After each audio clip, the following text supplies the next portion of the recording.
Let's go! Welcome to the basement. Yo, it's safer down here, cause that 100 flow will leave you on the pavement. And most of y'all like, wait a minute. The stuff that I be thinking is the stuff that Timmy out here boldly saying. Bow your heads, close your eyes, say a prayer. God got purpose for your life, stay prepared. We went viral and we didn't know who cared. Shout out to all of y'all that clicked subscribe and shared. Hey, we are on our way. Deathbed confessions, this is all I'll say. Like my last $10, this is all I'll pay. The basement's all inclusive, this and all I'll stay. Believers, church hurt, atheists, agnostics, deconstructionists, and whatever your other optics.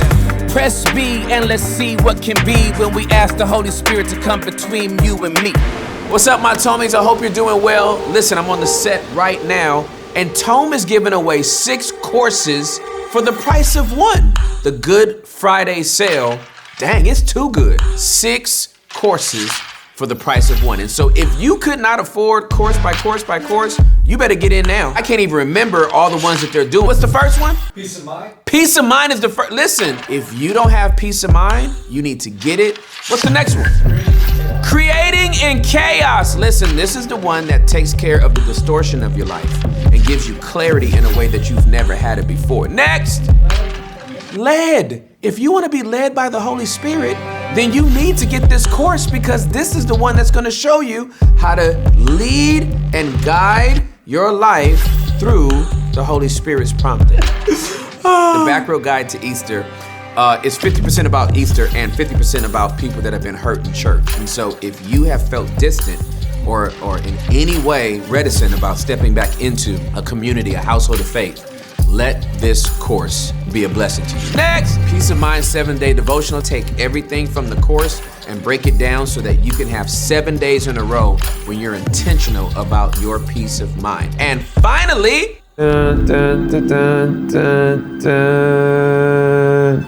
Dun, dun, y'all been asking for it and we couldn't wait to give it to you. Upset the Vows is a course that Juliet and I will walk you through to get you some tips, some tools, some resources so that you and your spouse can be closer than you've ever been before. Upset the Vows, y'all giving away me and Juliet's juiciest stuff for the price of 1 course? Where they do that at? Well, I'll tell you why we did it. It's Good Friday. What the heck are we even doing? I need you to go to tomeapp.com/Friday. But wait, there's one more thing. My name's Chris and I'm the CEO of Tome. And when we started Tome a few years ago, we had something called Tome Stories. And they were designed to help you understand what the Bible means in your everyday life. And because you've asked, we are bringing them back. And when you get Tim's Good Friday Easter bundle, you're going to get 12 months of Tome Stories absolutely free. Welcome to The Basement, ladies and gentlemen. I am your host, Tim Ross. I hope you all are all doing well. We back at it like crack addicts, people. We back up in this piece. You know what I'm saying? We back up in this piece, yo. Hey, so the reason why my voice has already started changing a little bit like this, Lo, is because, you know what I'm saying, this is a Cali episode, you know what I'm saying? So I'm going all the way back to the roots. I'm going all the way back to the beginning. I'm going all the way back to where I came from, you know what I'm saying? So, like, it's going to be real proper, like, though. We're going to get into a whole bunch of stuff, you know what I'm saying? And so I'm going to refrain from using, you know what I mean, certain idioms and colloquialisms, because I don't want nobody to know what set my family was from. But, you know what I'm saying, other than that, though, you know, we might just be getting into some real proper like stuff. So peep game. This is the Cali episode. And so I just want to shout out to all them press Bs. I want to shout out to all them dwellers and things. I want to shout out to all them promoters, you know what I'm saying? And then at the same time, all of them that be watching on, no, not watching, but like everybody that be like giving, you know what I'm saying? That cheese, that Skrilla, you know what I'm saying? Them stacks. On like Cash App and PayPal, like, hey, y'all be doing the most, you know what I'm saying? And I love y'all for that. Like, y'all be holding it down for real. So, This Cali episode, I done told you why, but now I'm gonna give you context so you really know. You know what I'm saying? The reason why this is a Cali episode is because I got my homie from like 20 something years ago. You know what I'm saying? He in the house, and like we just gonna be talking about stuff that only West Coast people gonna be talking about. So we're gonna put everybody up on game and the rest of the nation, but really this is gonna be a very, very heavily leaning episode into the West Coast. You feel me? So shout out to all them people in on the West, you know what I'm saying? Shout out to all them people in specifically Southern California. I'm not hating on Northern, you know what I'm saying? Shout out to Oakland. Shout out to Sacramento. Shout out to Fresno. But Fresno. We in Southern Cal right now. All right, okay, let me stop with that voice, because that voice comes with a bop, and then that bop comes with a walk, and then that walk comes with a talk, and I can't go back there. So my guest today is one of my dearest friends on the planet. We got over 20 years of friendship. It's battle tested. It ain't going nowhere. And I consider this man as a peer who is incredibly inspirational to me. You have been for me a confidant, an intellectual, a theologian, an inspiration, and just an all-around great friend. I feel safe when I'm with you. I am me when I'm with you. And you are a gift to me, man. I appreciate that. You just really are. So, you know, Basement's unscripted, so I don't know what we're getting into, but I want to present to some and introduce to others one of the OGs in my life. Geremy Dixon is in the building, ladies and gentlemen. Let's go! Let's get it, bro. I'm so glad you're here, man. Dude, The Soprano is an indication of your compassion for me, so I appreciate that. Absolutely. If the voice goes up. If it goes up. Yeah, bro. You already know. Listen, it means the world to me. That's right. That's right. Bro, I'm so grateful you're here, man. Yeah. And, you know, I need you to give context to the people. Okay. I just need you to, and wherever you want to start is fine. I just want them to have context to who you are. And then, you know, the conversations we've had go back way before these cameras. Yeah. And so the only thing that changes about our conversation today is that we got cameras and hot mics. A little dangerous.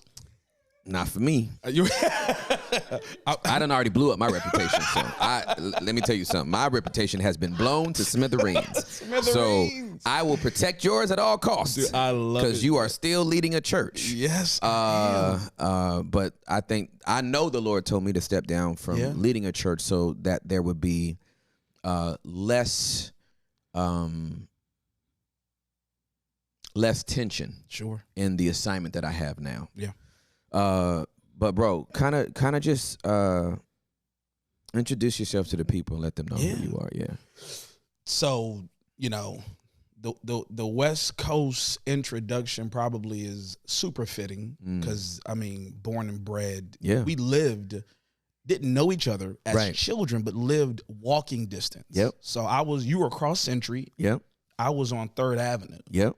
In fact, I was probably a little bit closer because I was on Crenshaw and 90th.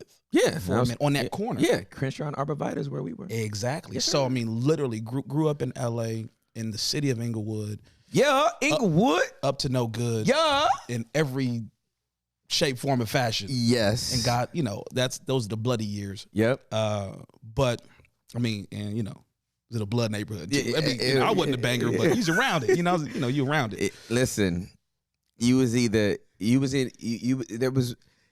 a gang or you was in a gang.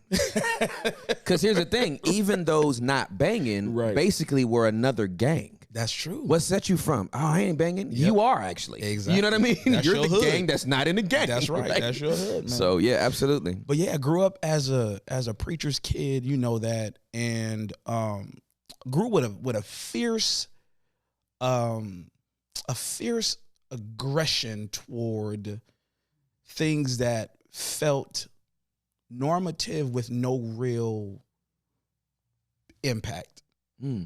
You know, and so even as a child, man, I just always looked at ministry. And I'm not saying that, you know, my ideas around ministry started that early, but I think they're the trimmings, the traces of that, of me just wanting to think deeply about what was next, how we could mobilize talents and creativity to see things change in the world. Kind of was, you know, just how, you know, my upbringing was. So I'm the kid taking apart things in my home. I'm the kid exploring my neighborhood. I mean, I'm looking for that thing that not only excites me, but I felt like could do something significantly impactful. Yeah. And a large part of that's because my parents were the type of parents that allowed for me just to kind of mess up, think broadly, say the wrong things, process out loud until I got to a place where something started to make sense. So that level of freedom, I think, even, you know, to this day, allows for me to imagine things and to think creatively, even when it's unfinished, unrefined, and to try things in iteration. You know what I mean? So a big part of my growing up, man, you know, was how could I capitalize on what I felt like was available to me in a way that was going to in some way be fulfilling, certainly, but like would impact people around me. Yeah. You know, so I go into ministry. My father was a pastor. My mother's dad was a pastor. And I didn't go in because of them being in leadership and pastoral leadership. However, I think being that close to it, having this deep passion, understanding the world through this lens of creativity, of mobilization, this lens of like disruption, that was, you know, I'm like, oh, I can do this church thing. However, I want to do it very disruptively. All right. So let's go back for a minute though. Okay. Cause you said something that I don't think is normal. To hear a PK say. Okay. And that is that your parents gave you freedom and space to question things and push back on things and like try things and fail at things.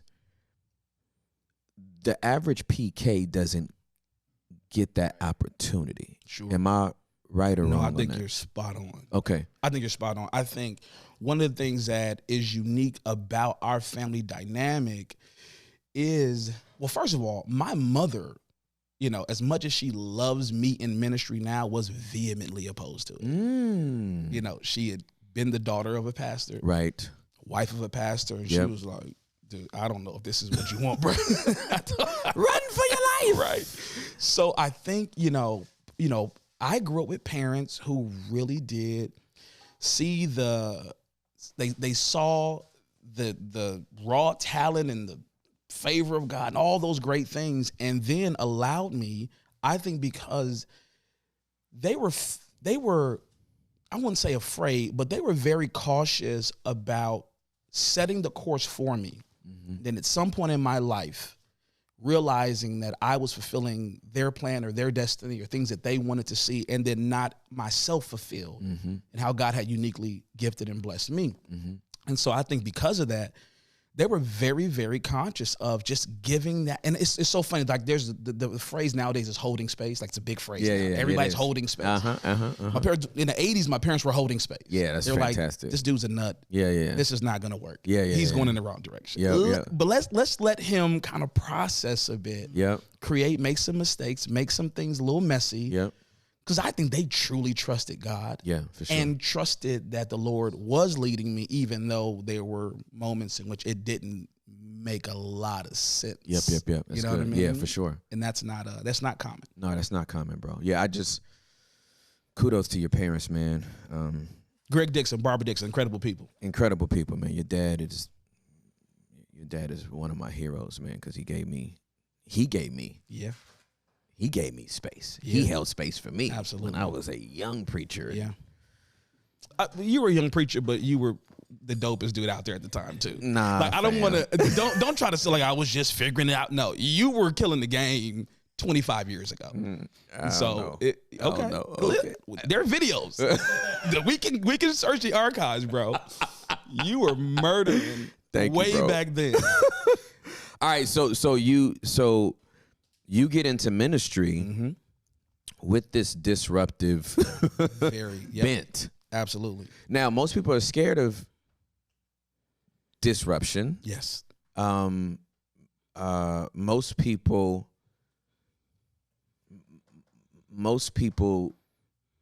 like things like neat and tidy and predictable. Yes.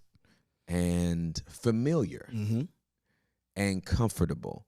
So what did that look like as a young preacher? I got to ask you these questions. I know what it looked like because I was there. but you got to help. You got to help us like see what you were doing, because there's a lot of cats in youth ministry, young adult ministry right now trying to figure it out. Right? I think every generation has to try to figure out, how do I crack the code with this group? Yeah. You know what I'm saying? Yeah. And I don't mean that in a broad sense. Like, how do I crack the code on a generation? Well, there's too many subcultural indicators that need to be factored into that. So for me, I'm always thinking, how do I crack the code with this group? Yeah. Yeah. Yeah. Because that group is a sample size of the community at large. But I think you just, in my estimation, kind of articulated the first step, which is being able to conceptualize specificity. And what tends to happen, I think, in culture is that, we tend to aggregate when what is appropriate is disaggregation. Because aggregation is way easier. If I say this group does this, then I can manage, find a way to, force down this group's throat, whatever it is, even if there is a level of specificity within the group that could use something that's much more tailored or customized to them. Right. So to your point, when you're able to say, look, whether it's generationally, whether it's geographically, whether it's socioeconomically, whatever the different kind of spaces are, to be able to say, look, there is a level of specificity and this requires my curiosity. Yeah, it's good. You know what I mean? And so for me, I think starting with, I want to say it's Simon Sinek. He talks about doubting the default. I think showing up saying that what I'm walking into, whatever institutional element appears to have emerged, I'm not going to show up saying this is it. That this is how it ought to be, that this is, some divine orchestration that is immobile. I show up saying, okay, there could be something else. That little piece of, I could imagine something else. I could see something beyond that which is familiar and comfortable. And starting there, I think, is what then begs the next question of observation.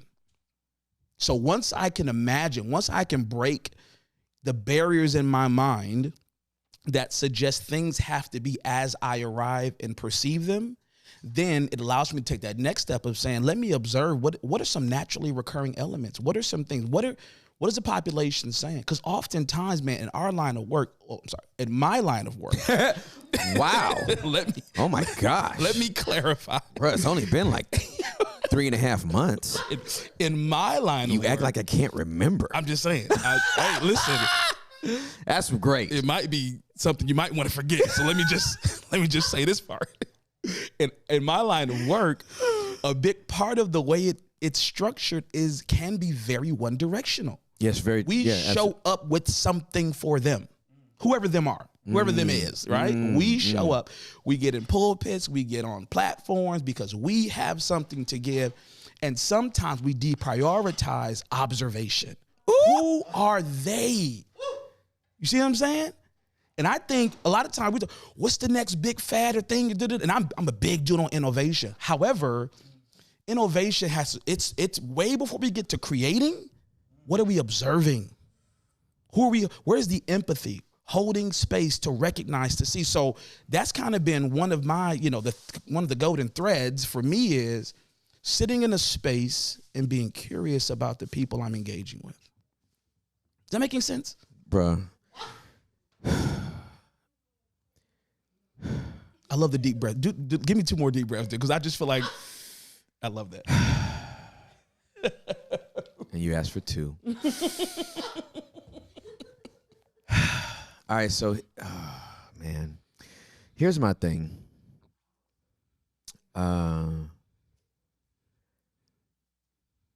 Curiosity killed the cat. And curiosity keeps the context. Mm-hmm. Yes, sir. Yes, sir. If I'm not curious, I make assumptions. Yes. Yes. That may not be accurate. Yes. If I'm not curious. That's right. And this thing is showing up in my body very, very quickly because we live in a culture now, specifically through social media's lens, where there is no curiosity with the consumption. No, sir. Zero. You're absolutely right. Zero. So it is literally consume, assume. Yep. That's right. That's right. What I just consumed, I assume it means this. Yes. And it actually does. Dang it. And now a blog. Yep. And now a video reaction. Yep. And now cancel him. That's right. That's right. Cancel her. That's right. Did you hear what they said in that 90-second clip? That's right. That's right. I assume they were talking about me. Yep. Yep. Damn them to hell. That's right. I rebuke them in Jesus' name. That's right, man. Pick it the next movie because I assume they were talking about me. Yeah. As opposed to, I wonder what they meant by that. Right. Right. Did you hear what they said? I did. I just wonder what they meant by that. Yeah. And they too far away for me to ever find out. Yeah. But you think about it, dude, a big part of that is everything has sped up. So everything in culture now is about, I think Denzel Washington said it. He said, it's not about who's right, it's about who's first. Right? When it comes to reporting, when it comes to, everyone is trying. And so then short form becomes the preferred way of consuming information. The problem is you lose a lot of context with short form. And we'll maybe get into this later, man, but with the advent of some of these technological, elements with AI, whatever, we have to be so much more thoughtful about what we are getting in these bites and at the pace we're getting it, because it doesn't leave room for contemplation. The contemplative space is being completely abandoned for the pace of being able to react and respond because we caught some snippet or something. And this is so dangerous. If we're not able to freaking slow down, we're going to find ourselves literally moving into creating a new reality that's not based on anything that is foundational, anything that is substantive. It's just now we're all up in this kind of space of throwing these short form ideas back and forth, and then that becomes the new thing, and none of it's based on anything real. So, based on what I just watched you say, I see a new reality that's going to be emerging based on snippets. Oh, absolutely. Absolutely. And will be thought of as factual. Well, it's not even that the world will then say this is now factual, and it's all been fabricated based on assumptions absent context, absent relationship, absent curiosity, right? And then we'll say, and now that's the new reality, bro. That's scary, bro. Who you telling? That is scary. Like I'm like, oh man, I feel really, that breaks my heart. Yeah. Because, you know this. I wanted to be in law enforcement. Yep. You know, I wanted to be a homicide detective. And so I've always been a curious soul, and I've always been I want justice. Yeah. Right? I want justice for who was slain, and because I want resolution for the family, but I want context as to why this person became a slayer. Yes, dude. Please Right, continue. because- Please continue, bro, because you are barking up the tree. Okay, so Woo. because serial killers are an aberration to all homicides, Sure. which is why we're so fascinated with Sure. the Dahmers and the Ted Bundys of the world, because they're actually an aberration to the rest of all homicides. All other homicides are grounded in an emotion, Yeah. anger, Yeah. jealousy, Yep. rage, Yeah. Yeah. envy. You know what I mean? Absolutely. Greed, all this kind of things. And so when you find somebody who's just killing just to kill, that's why we're like, lock him up. like you know what I mean? It's like, oh my God, this person's just eating people and murdering people, and you just at random driving down the street pulling over like you're next and you're next and you're next. And like that's why we're so compelled, but that's an aberration to why most homicides happen. Sure. They're grounded. You can get context to the reason why serial killers are so fascinating is because we have no context to why. Yeah. Why would you do this? We know why this person killed. We know why OJ killed Nicole. Yeah. Because he did do it. Right? You know what I'm saying? OJ did it. He did it. I knew when it happened that he did it. My mama knew. She worked for the LAPD. Everybody knew up in there, oh, that joker did it. But we blew it. And he gonna get away. Like, I was like, oh that's terrible. So you know why these murders happen, but when you have no context, and I'm afraid based off what you just said, Geremy, that we are about to have serial killing mentality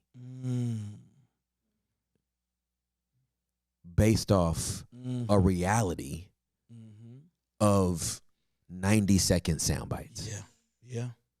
I pieced together what this person said and this person said and this person said. That's right. And so now I burn sage while reading the Bible and pray to Lucifer. It's like, oh, dang, you need to get off TikTok. Like, you know what I'm saying? Like, you need to stop saving 90-second snippets and turning it into a theology, a religion, a political party. Yeah. And that's happening in the church. That's happening outside of the church. Right. And again, with the absence of curiosity, there are assumptions. That's right. And assumptions without conversation become truth in the assumer's mind, but slander in the assumer's mouth. That's right. That's absolutely right. And if they don't know the distinction between those, because here's what I'm finding, That's good. I'm finding that the people who are, let's use your terminology, slanderous in the mouth, truly hold these convictions. They do. Now forget how they arrived. Yeah, arrived. And so when they're spewing whatever they're spewing, it's coming from a place, at least in their mind, of an authentic perspective. For sure. Right? However, and so I did this post some time ago. I said, trust your gut, right? But I said, you have to nurture it first. Don't just trust it. What are you consuming? How are you protecting your gut? Like, you should trust it. I think there is a way in which things do like intuitively, but that intuition actually can be perverted if it has not been properly stewarded. That's great. So there's a documentary called Coded Bias, and part of what the person discusses is that, we're talking about, I might use the phrases wrong, but like the neutrality of algorithms and things of that nature. Mm-hmm. But what I'm pulling up the scriptures. Okay, what she discusses though is that someone wrote the algorithm. That part. And they probably, intentionally or not, coded their bias into it. So when you're receiving information, you're not just receiving it from whatever platform, you're receiving the biases that have been placed in there by those who have created them. So it stands to reason that you have to be much more broad in your consumption, much more curious in how you handle information, so that you don't just begin to parrot things that are not really your perspectives or viewpoints, but what you have been programmed to receive and then to communicate. All right, so this is dangerous. See? And the reason why this is dangerous is because the church has programmed. Yes. Oh, Jesus. Are we going here? Yeah, we're here. I'm in. Okay. I'm in. The church has an algorithm. Yes. There's a theological algorithm. Yes. There's a denominational algorithm. Yes. There's a non-denominational algorithm. Yep. Cultural. There's a cultural algorithm. Yep. And so this code is being written and rewritten. Written, rewritten, and refined. Yes. Some of it is written, rewritten, and refined to confine. Mm-hmm. And so my thought is that if there are no, I want to be careful how I say this. You're not known for being careful, so, True. Not in this space. That's very true. I just want to, I'm trying to, let me wrestle it out. Sure. The only word that keeps coming to me is code breakers. If we don't have code breakers,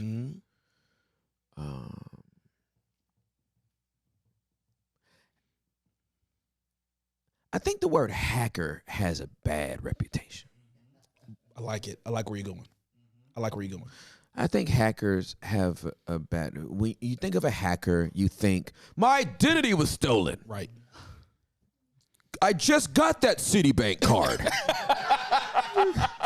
I hadn't even crossed the threshold to get my free miles, and it's already hacked. Oh God, Sheila! I love your character voices for the record.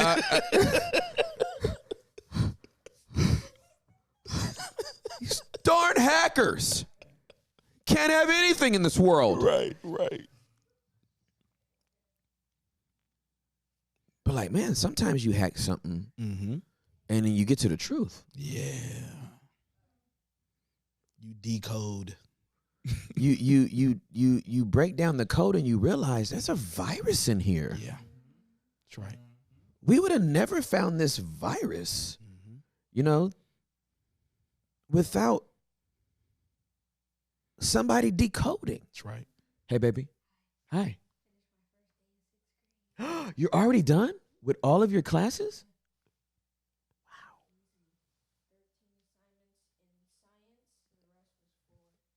13 assignments in science and the rest was 4? And that's all you have for today? Okay. Great job, baby. I'm so proud of you. I'm so proud of you. Huh? And you did Spanish too? Muy bien. Te amo, hijo. I love it. So,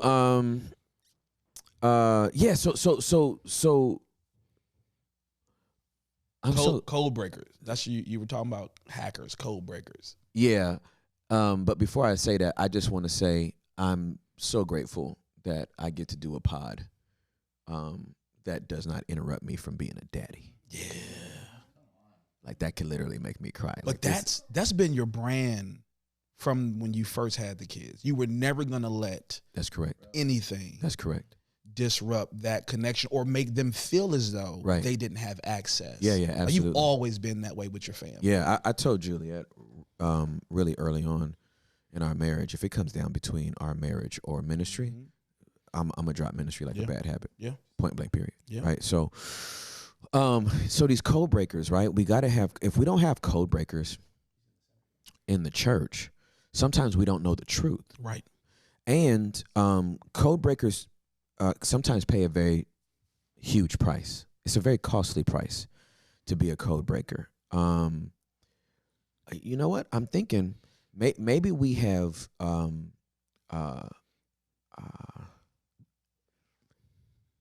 misdiagnosed code breakers in the church, many of them, as whistleblowers. Maybe they weren't blowing the whistle. Maybe they were breaking a code, an algorithm that kept narcissism in place, an algorithm that kept sexual abuse in place, an algorithm that kept people greedy after money and power, an algorithm that kept a whole diocese, you know what I mean, from accountability on priests that abused dozens of children, right?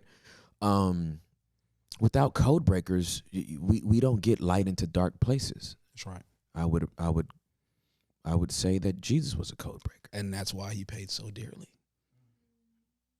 You think about any of our heroes. I mean, think about it. I said recently, you know, those who actively engage in creating a preferred future do so at great peril. Go on. I mean, think about it. Think about the people that we've marveled at what they've offered to culture. Think about the life that they lived. Think about some of them, the shortness of their lives. You know, and we benefit, and their legend becomes lore. But those were real people that went through really hard times to prepare for us this new reality that we all enjoy. And here's the thing. What is normative now was pioneering at another point. And pioneers always suffered the most. Oh, absolutely. You know, the people who were first in a space had to deal with all the wilderness and had to deal with all of the new diseases, had to deal with all, you know what I mean? They had to like weather the complexity of newness, and then they built something. I remember years ago, and you probably still do this, years ago, you talked about laying the foundation. You know, the apostle, like laying, you got to lay the foundation. Right. That's heinous at times. Yeah, it is. It absolutely is. You know what I mean? Yeah. We love it. We love it. But you look like, so, you know, in my field, you know, not our field, in my field, you know, I often have to, funny. I have to reference scripture. We both do, but you know, in my field. You have to do it every weekend. Exactly. Yeah. And so look, the Apostle Paul. Yeah. How much of scripture do we hear him authenticating his apostleship or talking about all the hell he went through? Yeah, that's right. Chased out of cities, whipped and beat until he was all of what, because he was the pioneer. Yeah, he's a pioneer. We love it on the back end, but he's the dude. And so in a lot of our spaces, what we're seeing is, and honestly, we venerate prophets after. In the moment, we're like, you know, whatever. But then after, we're like, this man was sent by God. This woman was sent by God. And we write songs about them, and we give them birthday holidays on our national calendar. We do none of that happens when they're proclaiming, hey, something's wrong with now, or something could be better. Right. And they begin to articulate what the next is. We kill them. And the majority of them get killed while writing new code. Absolutely. That breaks my heart the most, G, because if they're dying while writing, then that means we got to trust somebody else to finish it. And they usually don't have the original author's complete thought. Sure. And so we wind up falling short of what should have been. Case in point. So if Dr. King was alive, he would have stopped marching Absolutely. a long time ago. Completely agree. Like he would but because he died while still writing the code, well, we still marching. Dude, let that breathe for a minute. Let that breathe. We stopped where we saw him stop, not knowing he was probably going. Because he had already proved his point in Alabama. Yes. Them bus boycotts, Yeah. that's why he was murdered. Yeah. You know why? He touched them white people's pockets. Economy. It's the economy. And they did not let him make it to 1970. They said if I asked my mama this. First of all, I have never seen black solidarity like I saw during those boycotts of those buses. Here's why. I asked my mama because I didn't know how long the boycotts were. This is just my black ignorance. But my parents are walking civil rights historians, right? Because they lived it. Mm-hmm. I said, how long was that boycott? They were like, it was like 14 months. Bruh, we can't get solidarity for a weekend. Remember in 2020, everybody blacked out their Instagram photo? It was like a Tuesday, I think. It was like Black Tuesday. They were like, yeah, right? And so you just scrolling through and everybody just got a black, like no profile pic, right? It's just black, right? And then by Saturday, hashtag blessed. Niggas had lunch on, look at this burger. And I'm like, George Floyd is still dead, fam. How you already taking pictures of burgers? Your outrage had a 72-hour time limit. You already back to normal? How is this possible? That's shelf life, boy. Bruh, that outrage was brief. Lord, y'all's outrage is like Mount Vesuvius. It comes hot with lava and then it goes cold for 2,000 years. What is? dude, you are nuts. I don't understand it. Yeah. And so I'm like, but back then they like, we not riding the bus. That's right. Period. That's right. Them black people yammed up in cars. Yep. My mom told me they was 7 deep. Yeah. Anybody that had a car just threw every other black person in the neighborhood in it. Yeah. Not just your mom and them and your cousin them. It was like, baby, I got room in the car. Yeah. And everybody that couldn't get in the car walked. That's right. And a weekend of boycotting Balenciaga, that wasn't gonna do nothing. A year? Oh, you didn't cut into the bottom line of their whole That's right. profit margin. That's right. You wanted all the black people at the back of this bus, but their money was going in the front of your pocket. That's right. We'll fix you. Yeah. So they didn't ride that bus for over a year, fam. Yeah. Not 6 months, not 3 months, over a year. And you know what happened? In the 60s, those same white people who didn't want you in their neighborhood still, didn't want you at their school, said you can get on whatever seat in this bus that you want. Oh, that was coming to the rest of corporate America. That's right. That was coming to the rest of systematized, institutionalized, racist systems that banked on black dollars. Yeah. It was a proof of concept. It was a proof of concept. It was proof of concept. There you go. Okay. We can impact the economic structure by mobilizing our consumerism in ways that are benefiting to ourselves.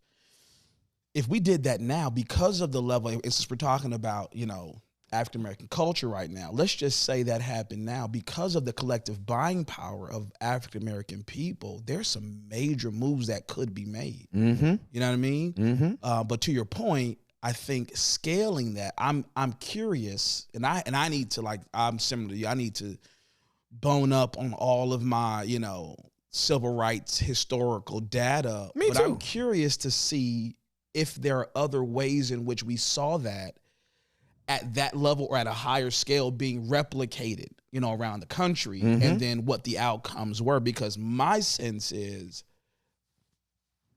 not. my very uneducated sense is that I didn't see that scale in some level of like being replicated other places at high levels, you know what I mean? For us to see those kind of modifications in culture. All right, so peep game. All right.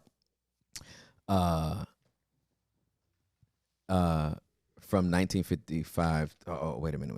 This is the Montgomery bus boycott was a successful enterprise that put on a full display the influence of the African American dollar. Yes. It has been suggested that the boycott cost the city of Montgomery $3,000 per day. Wow. For 13 months. $3,000 a day, 13 months.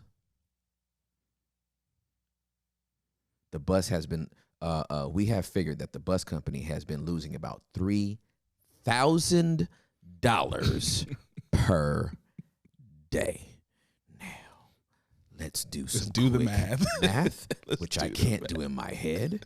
I make no qualms about that. $3,000 a day for 14 months? For 13 months. 13 months. Okay. 13 months. All right. So, so that would be, all right. So just off of 365 days, $1,095,000. I mean, adjust for inflation. Right. That's major money. So the solidarity. That's right. Right. And they cracked the code. That's right. The code they cracked was, you may not like us, but you do like our money. You love the money. So we're going to take away this money to give us the seat we want. Yep. Not the seat you want us to have. That's right. Right? I don't need to be liked by everybody. Yeah. The white people let those black people sit wherever they wanted. They still didn't like them. That's right. I actually don't care. Yeah. Like some stuff just needs to break. Yeah. Right? And I don't care if you don't like me. Right. I actually don't care if you kill me. I don't care if you cancel me. I need to break the code. Right? That's right. I'm breaking code. Right? What's the dude's name that's still living in Russia right now? Julian Snowden. Assange? Oh, Snowden. Snowden, right, right. Yeah. I remember that dude too. Yeah. But Snowden is still in the cut somewhere with a Parker on. You know what I mean? With a Bubble Goose jacket from 1990. Can't come back to the States. But he was like, nope, got to break the code. I don't care what it costs me. I got to live in Siberia. I don't care. You know what I mean? Wherever I got to live. But what I'm not going to do is know this and not put it out there. Yeah. Right? So I'm going to use the word prophetic or prophet in the most general and even non-religious sense. Roger. Okay? I feel like every prophet, person who is trafficking in what's next, has an apocalyptic preoccupation. They are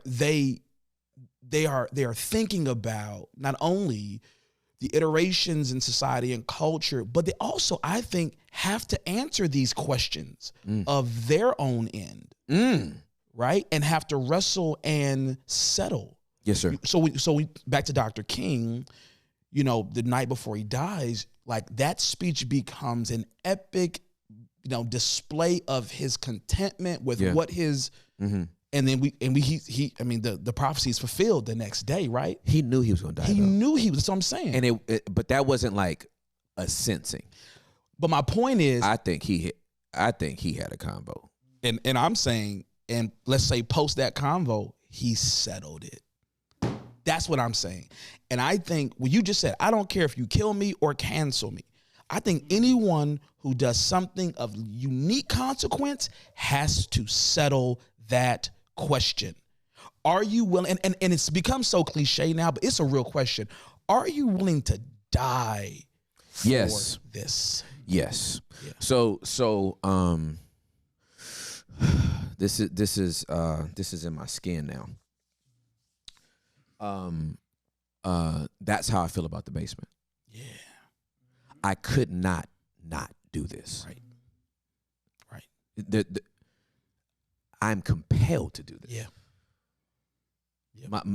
God gave me this revelation when I was 30 years old.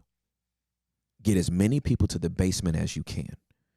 This has to be the safest, most vulnerable place for somebody to be able to come down there and be their authentic self. Yes, brother. Yeah. Our hope and our prayer is that they find God through Yeshua and live their life for him. And if not, they will still be safe here. It's major.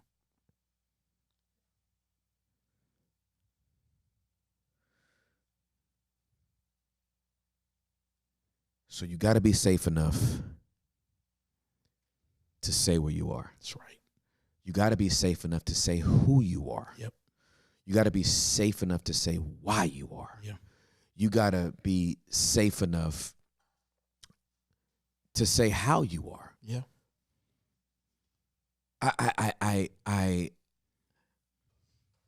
And that safety just can't be for my guess. It has to be for me as well. That's right. It's a very scary place to live. Yeah. Vulnerability. The word vulnerable on an emotional scale is under the category of afraid or scared. And so vulnerability is the ability to be afraid and do something anyway. Yes, brother. Yes. Yes. That's what we're inviting people into. That's right. Hey, you give us the gift of your vulnerability. What are you really giving us? And why do we treasure it so much? Because what you're giving us will always be something you're afraid to give. That's right. Because you don't know how you'll be judged by it. That's right. And so I resonate with that deeply. I know it's a code that we're breaking. Yeah. It's a code that we broke. Yep. Yep. We broke a code.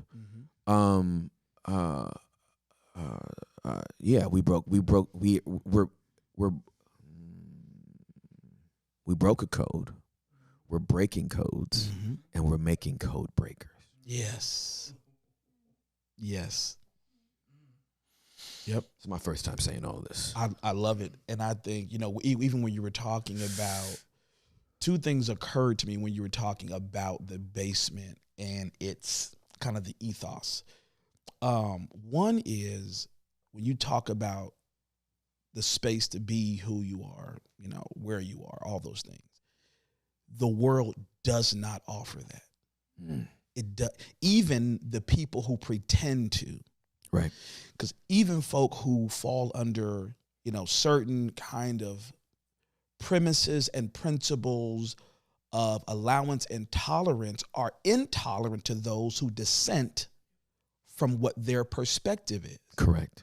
So the world, in all of its attempts to be, this place that is, safe, the truth is you're really not safe. That's very true. You know what I'm saying? Yes, based on that absolutely correct. structure. Oh, absolutely So I think correct. it's so important to recognize that what you all are doing with the basement is allowing for people to truly find a safe space to emerge, warts and all, whatever it is, as they authentically do. The second thing that occurred to me was when you talk about, people finding God through Yeshua, you're also allowing for there to be space relative to what that looks like. Yeah, for sure. Because there is a way, Yeah. you know what I'm saying, Yeah. that is presented as the only modality for entering to that relationship. And you have brought like this wider scope. Say there's another way to see this. Well, I'm a literalist when it comes to scripture, right? And so, for better or for worse, I'm a literist to that. He's the way. That's right. That's right. Church of God in Christ is a way. That's right. Church of God in Christ ain't the way. That's right. Church of God in Prophecies a way. Yeah. Assemblies of God is a way. Baptist is a way. Yeah. He is the way. That's right. So that's got to be held. Yes. Like I don't care where you come from. Anglicanism is a way. That's right. Right? Catholicism, as much as I know some spirit-filled Catholics, That's right. it's a way. Yeah. But when we start making when we make Dale, when we venerate Dale over the code Dale carries, Yeah. we're making another construct that doesn't give people the. So coming to the basement is the mandate is very simple. Get as many people to the basement as you can. That's right. Once they get there, they got a choice on whether they want to stay here or leave. Yeah. Because it's incredible. There's a lot of vulnerability down here, which means there's a lot of people afraid. That's right. And being brave enough to be afraid. Yeah. And saying stuff and it may not even come out right. And you may say it a way that triggers somebody over here and they're like, oh God, I don't know if I can handle that. And then you get to choose.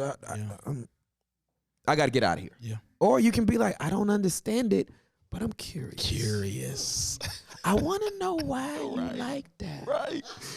Yes. I want to know why you're like that. Yep. I have a friend of mine. I don't know when she'll be ready to come, but until she's ready, I'm just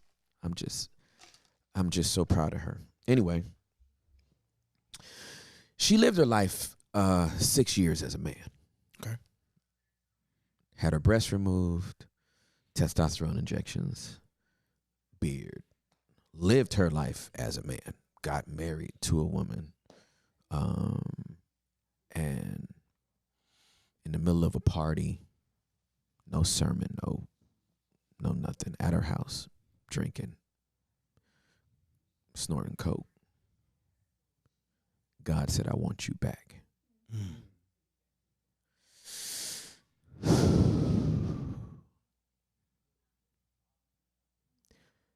So my friend has been detransitioning.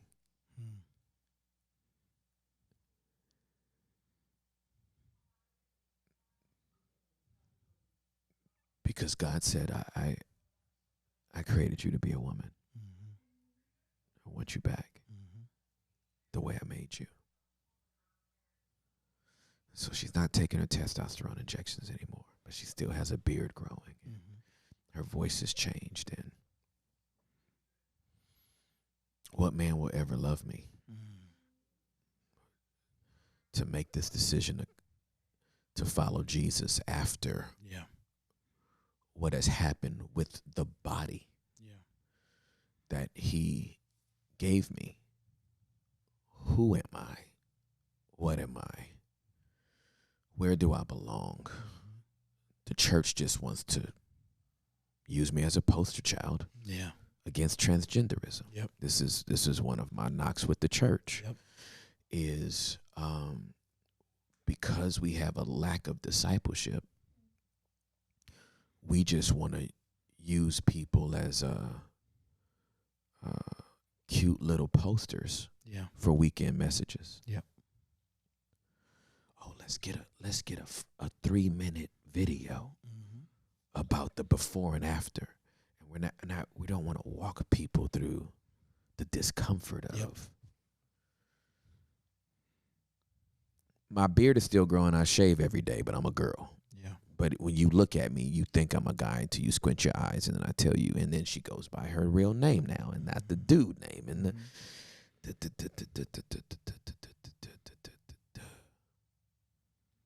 she keeps reading her Bible, and the more she reads her Bible, the more the Bible's reading her, because the Holy Spirit is working on her heart, and it's a beautiful thing.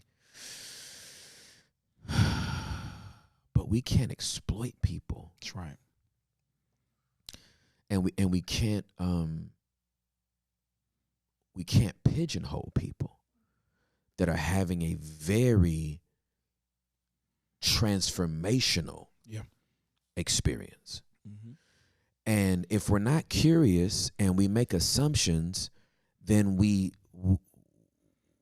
pre-populate narratives. Yeah. The moment I assume, oh, you from Inglewood and you was a blood, oh, that fool probably blank pre-populated. Yeah. Insert here. Yep. Whatever you think. Yep. Oh, you are Church of God. Insert here what I think about that. Oh, you're Assemblies of God. Insert here what I think about that.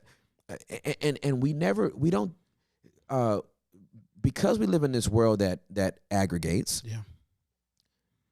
Aggregation does not take into consideration separation. That's right. And because it doesn't take into consideration separation, then no one is viewed as an individual. That's right. That's right. Right? All white people have never been the devil to me. That's right. I haven't met all white people. I know some that are devils. They removed all doubt. I saw it up close, right? I didn't see it from far away. I didn't squint my eyes. They opened their mouth and removed all doubt. Toby, that lived at the end of my cul-de-sac, I played with his grandson all the time, and I ran into I ran behind his grandson because we was playing all outside in his Jeep and all that kind of stuff, and I ran in behind his grandson to get some water. Mm-hmm. And I ran right behind him. I was on his 6, right? I ran right behind him. We went in there, got the water, and I'm behind him. We drank that water, put them 2 glasses on the counter, and got ready to run back out. I thought he was on my 6. I got outside. I didn't see the homie no more. Mm-hmm. I was like, where'd he go? I'm like, what happened? What happened to my friend?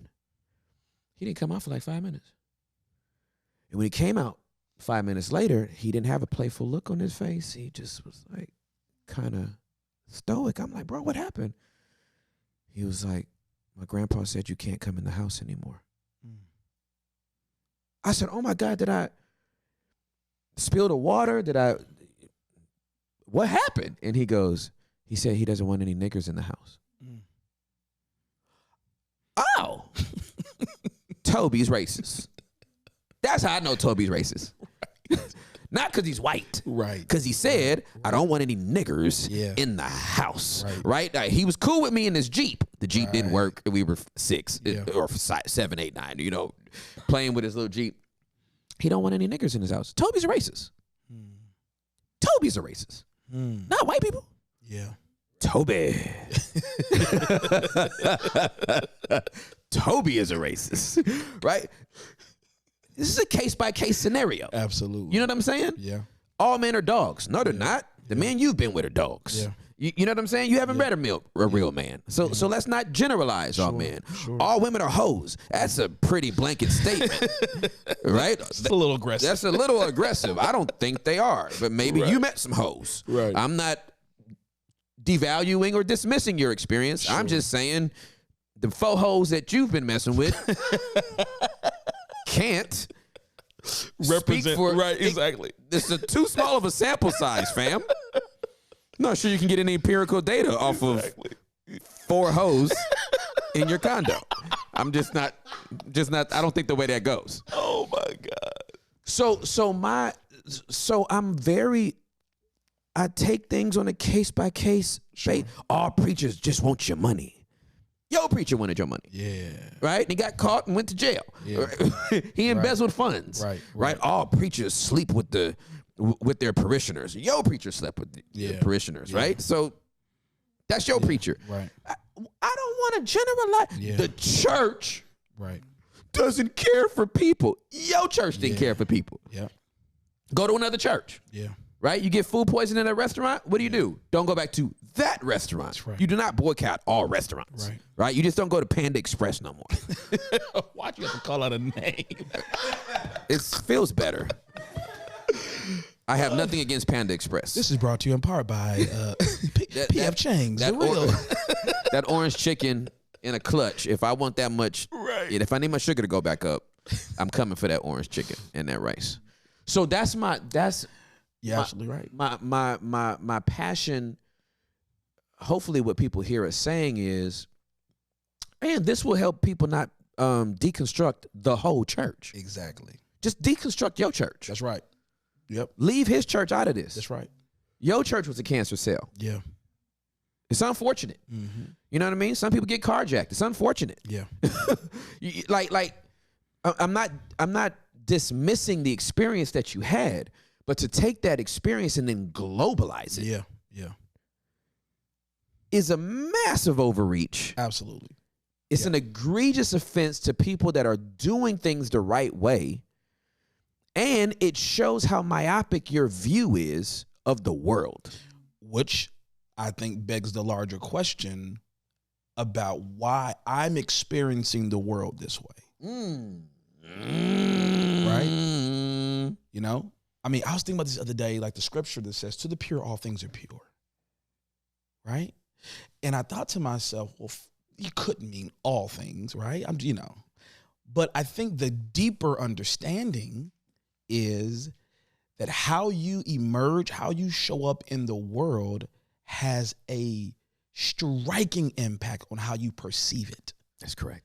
And if you don't consciously evaluate how you're emerging, Yes, sir. what have been the influences to set the filters for your life, then you sometimes will see things and think to yourself that things are as they appear and not recognize you've been wearing a very specific set of glasses.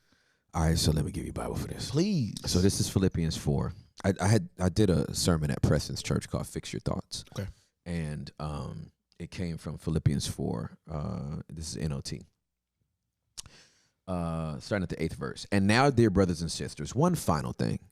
Fix your thoughts on what is true That's right. and honorable and right and pure and lovely and admirable. Think about things that are excellent and worthy of praise. Keep putting into practice all you have learned and received from me, everything you have heard from me and saw me doing. Then the peace of God will be with you. So I call myself an optimistic realist. Sure. I used to just be a straight up optimist, but then I'd lived too long and I'm like, well, some of this stuff ain't gonna change. Some of y'all niggas gonna die. It's a Cali episode. So West Side. West Side for life. So like some people just don't want it. Yeah. Right. So okay. So I'm an optimistic realist, but I have a very my approach to life is ebullient. I'm zestfully enthusiastic about life and the world. And what about the homicides in Chicago? What about the genocide in Rwanda? Yeah, it's terrible. Yeah. Yeah. Last week, I watched some very graphic footage of the atrocities happening in Burkina Faso. They had these rebels had slaughtered a group of teenage boys. Dragged one of them, took a stone. I mean, this dude picked the stone up over his head and smashed it on this boy's skull.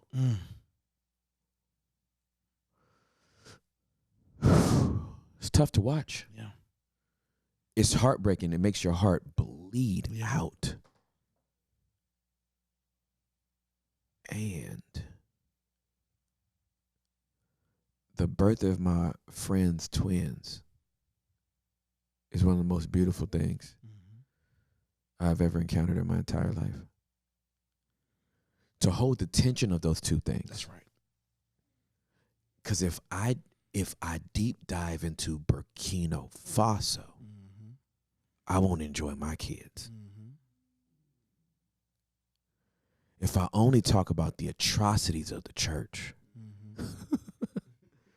I can't worship on Sunday morning. That's right. That's right. That's right. If I only think about scandalous preachers, I won't enjoy my pastor. That's right. Right? That's right. If I only think about cheating women, Yeah. I won't trust my wife. Yeah. Yeah. Yeah. If I only think about scandalous friends that talk behind your back, I won't have none. Yeah. So it's to not be able to hold that tension robs you Yeah. of joy. Paul wrote that while in prison Yeah. to a church that was persecuted. That's right. It's one of the happiest letters Paul wrote. Right. Paul's like, do. Dude wasn't on the beach. You know what I'm saying? Under an umbrella, sipping something that had an umbrella in it. Right. Right. Right? This dude was in prison. Like, don't worry. Yeah. Be happy. Do, do, do, do, do, do, do, do, do, do, do. Don't worry. Do, do, do, do, Right. do, do. Yeah. Do, do, do, do, do. Absolutely, man. And I think Do, do, do. I'm just playing. Go ahead. no, I do. I think that that's a part of. So I'm a big documentary dude. Good. Juliet is too. Oh God, I love him so much. So on the flight here, I was watching. I have no idea what it's called, but it's about this family that starts this farm. And so the short version, they started a farm that is supposed to like reflect more of the natural occurrence, right? So I think you've seen this, right? So it's beautiful, beautiful documentary. Short version is they're encountering a lot of challenges. So the trees that are growing, the birds are eating the fruit, and the gophers are eating the roots, and there's like all sorts of things. Yep. And they get to a point when they say, they had I can't think of his name. They had a guy who's like their mentor, and his point was that some of the things that you see as problems actually are solving other issues that you're not aware of. And he talks about biodiversity in any healthy ecosystem. So whereas, so they added owls, to the system, and the owls eat the gophers. Now we would think, oh my God, this owl. Well, no, you have to, because there has to be a balance in the population. If the gophers overrun, then they're going to impact the viability of the tree system, right? When it comes to, there's another thing like about how the like aphids and it was like there were things that you would imagine being problems that actually were being solved by the inclusion of other things. And this diversity, which if you look at it from a bad lens of this bad thing is happening and not recognizing this is a part of the circle of life.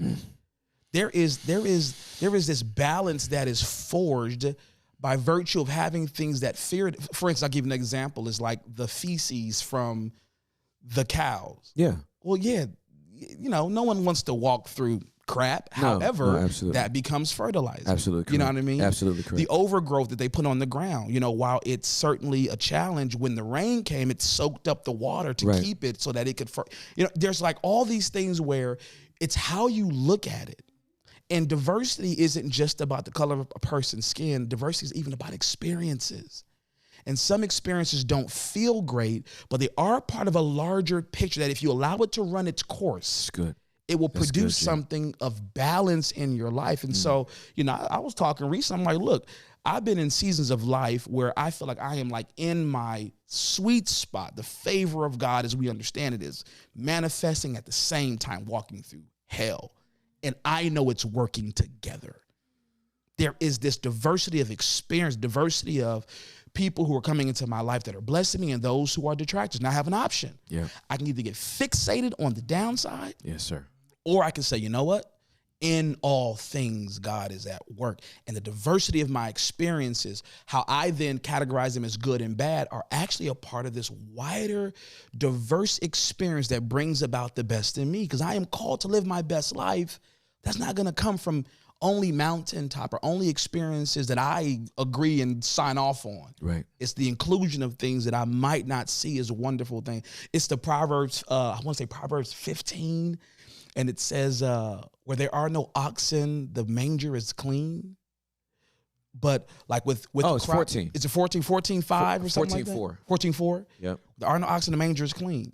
But with the one oxen of my comes a great abundance, right? Yeah. It's recognizing that I heard a preacher say this, you got to take the crap with the crop You know what I'm saying? It's this diverse experience is actually going to produce something of abundance, but you have to pay attention to how you view it, because you can undermine your own success by fixating on that which is not necessarily something that you would have, brought into your own life.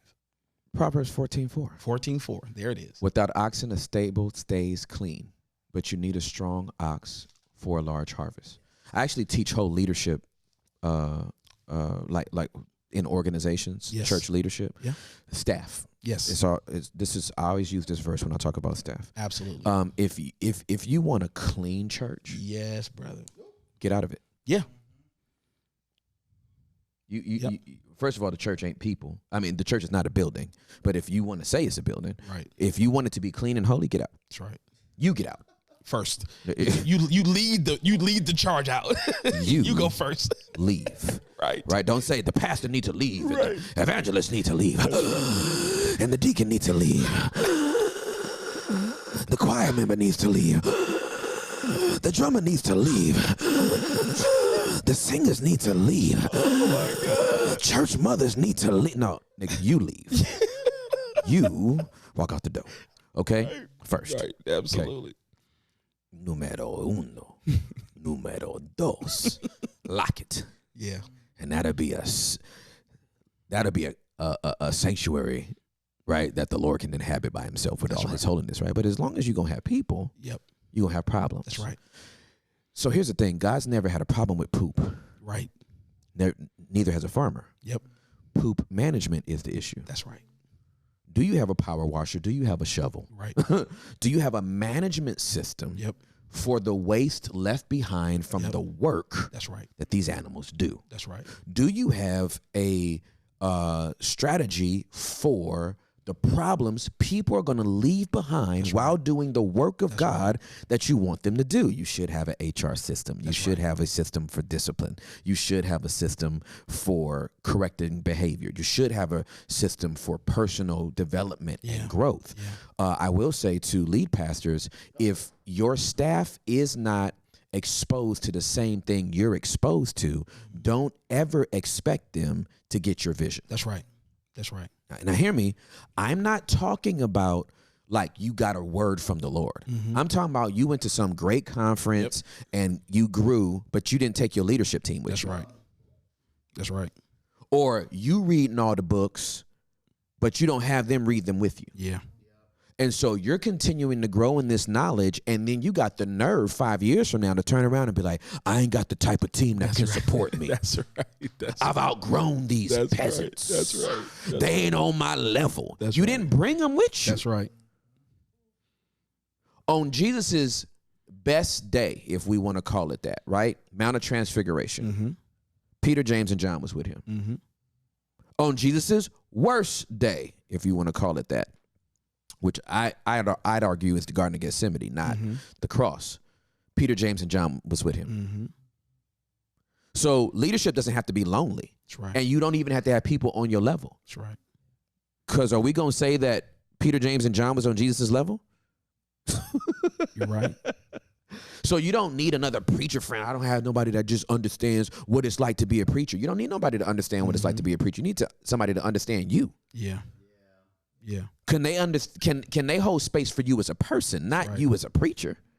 But let me just add, I even think before the systems, it is the internal constitution to thrive in mess. If a person doesn't have that, this is what Jesus modeled. He modeled that he was not rattled by Was the he though? crap. I bet you he wasn't. You know what I'm saying? I know he wasn't. So that's the first is, look, I'm going to build a, but before I can build, I have to be comfortable picking up poop, right? If I'm not, if poop is so abhorrent to me and I just can't deal with it, I'll never build a system to manage it. Are you ready? Please. You taking a farmer wakes up in the morning, takes in a deep breath, and he just smells a pile of poop. That's right. He is like, That's right. things are alive. That's right. Right. That's If absolutely that right. same farmer wakes up in the morning Yep. and smells the stench of death. Yep. The smell of poop ain't what bothers a farmer. That's right. It's the smell of death. It's when the livestock start dying. That's right. That the farmer starts crying. That's absolutely right. That's Right? absolutely right. Shit ain't it. Yep. He don't care nothing about that. Nope. He ain't got no problem with. I ain't got no problem with that. Yep. I don't have a problem with the word. Yep. That's right. It's like, and so that my mandate for coming down here, for bringing this, that was from him. Yeah. He said, "Come down here. I need you to talk out loud the way you talked in private. That's right. To those that you mentored and discipled." Yeah. And I know some people ain't gonna like it. Yeah. And I know some people ain't gonna agree with it. And I know I'm about to be the topic of somebody else's conversation. But we see the results of what we doing. That's right. We see the fruit of what we're doing. Yep. And I can't come off that assignment. That's right. That's right. We're breaking code. Yes. And making code breakers. And making code. Do you know how good it feels to have some Bereans in church now? Yeah. That's right. Some people that are actually stuttering their word to the Yep. point that they looking like, Right. I don't think that's what that mean. Yep. Yeah. It's a beautiful thing. Yeah. Absolutely. So, okay, dude. All right. You're a code breaker. We get it, Geremy. We get it. Fine. We get it. You break code. But you've started to do this in a more pointed fashion now. Yeah. Like, this is always who you've been. You've Yep. been breaking stuff and taking it apart since you were a Yep. child. Yep. But as you have continued to grow as a man, Yeah. as a man of God, as a preacher, this has started to take on a more focus and like pointed is the word that it's what I'm seeing in my head. Like there's a point to this Yeah. now. Yeah. Yep. Absolutely. Where did that point come from? Like what made you take it to another level and go, I need to create a space Yeah. for other disruptors? First of all, I knew you were going to ask that question and still didn't prepare for it. Because I've been thinking about this because I don't know the answer. I don't know when it clicked. There was a series of things I think cumulatively that I was like, I need, because here's what I've learned. I've learned that things that become, let's just say, institutionalized in our spaces first happen organically. For sure. Right. And Absolutely. it's just, so I started to find myself engaging with individuals who were like saying things to me that they couldn't say out loud because it sounded foolish. Or it was so left of center, or it was so against the grain, or it was antithetical to some of the ways in which they had been taught to think and move. And they had a different drive, a different passion. They just saw things from angles that weren't necessarily shared, right, at scale with other populations. Yep. And so I'm like, okay, I'm having all these dope conversations. When, you're in town, we're at the hotel, we talk for hours. Yeah, we did. Absolutely. Just yeah, we did. hours. Yeah, you know for what sure. I'm saying? Just talking about things that are like, yeah. So you know what it is? Here's what it felt like. It felt like when Jesus was like, I know you've heard it said. Right? Yes. And I was having more conversation with people like, yeah, I know they say, but, and I was like, okay, something is emerging. And then God, because I'm a preacher in my line of work. Such a dork. You're a dork at this point. My line of work. Such a dork. God gave me a sermon. Okay, so Okay. I preached a sermon on I preached a sermon called Outsiders. And it was the story when the dudes or whoever bring their paralyzed man to Jesus. Yes, right? yes. Scripture says, and I think you remember this story in the Bible. I do. Okay, cool. You want me to pull it up? I'm just saying. I'm lonely. You left me and I'm lonely. That's all I'm saying. I can hear the bitterness. That's all it is. Yes. Go ahead, please. Go ahead. There's no more room in the house. Right. Right. That's the book. No one can fit in the house. Right. These folks show up with their friend. They tear up the roof. They let him down. And here's my argument for the sermon. They put him in the house, but they stayed outside. And I was like, I think there's value in staying outside. Ooh. I think there's perspective in staying outside. I think there's a level in which you engage differently, because here's what we've learned: proximity doesn't mean intimacy. Correct. Right? Because in the house, the power to do something amazing was available, as one of the synoptics say. And yet no one in the house Correct. was experiencing what the outsiders knew was available. Correct. And so for me, I was like, I have to get these people who were on the outside saying there's something magical that could happen. But we're on the outside. And so I just literally, like, in 3 months, I planned a conference called Misfits Conference. And the premise was, there are people who see the world through a very unique lens of what it could be, and who are willing to disrupt what is, even if it's not perceived as being broken, but there is an iteration yet to be discovered. You were the first person I called. I think when I was like thinking of people to be a part of that, to join, I was like, well, Tim is you hadn't even started the basement yet. No, it wasn't. Right? It wasn't a thought in my mind. And but you've always been this disruptor. And I was like, you know what? Let me aggregate these thinkers. And as I do it, I got 4 plays. My first is to affirm.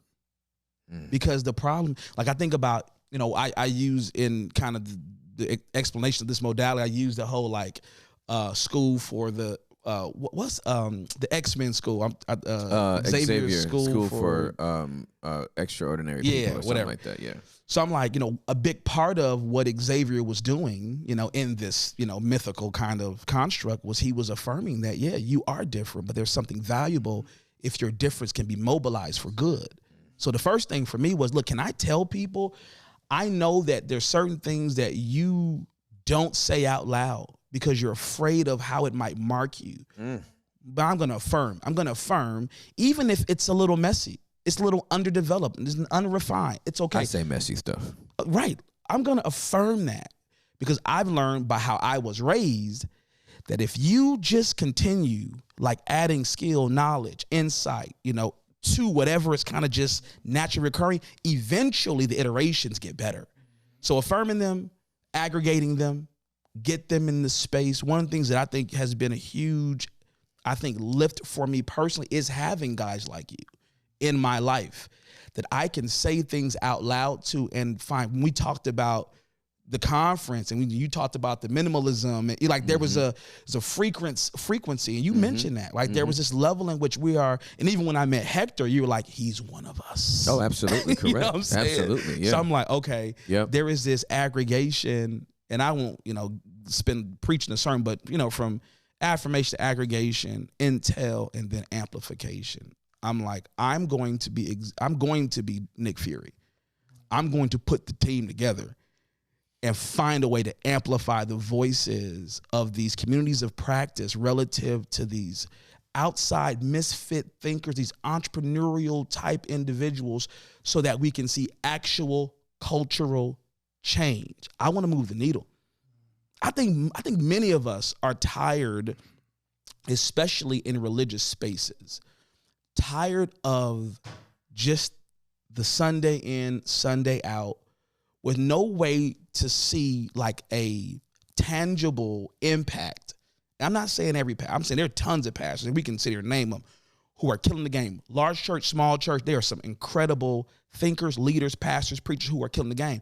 And yet there's a large population of people who don't see. They can't work their way into, how do I mobilize what I've been gifted to somehow see a modification, not just of the individuals that I'm impacting in my pew, but to see that the world starts to look different. Culture starts to shift. The economics start to shift. Artistry starts to shift. The executive spaces. I love David Stewart, second, richest black man in America, who talks about his company like they are the flock that he's been called to pastor.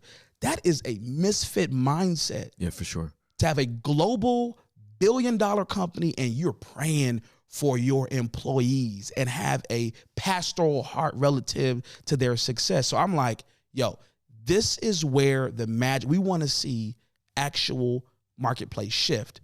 And I think it requires us to bring to the table some people who have been excluded because they asked questions that people weren't comfortable with, or they said things that didn't fall in line with what the going phraseology or the going modality was. And to your point, they got pushed aside, castigated, they got, scandalized.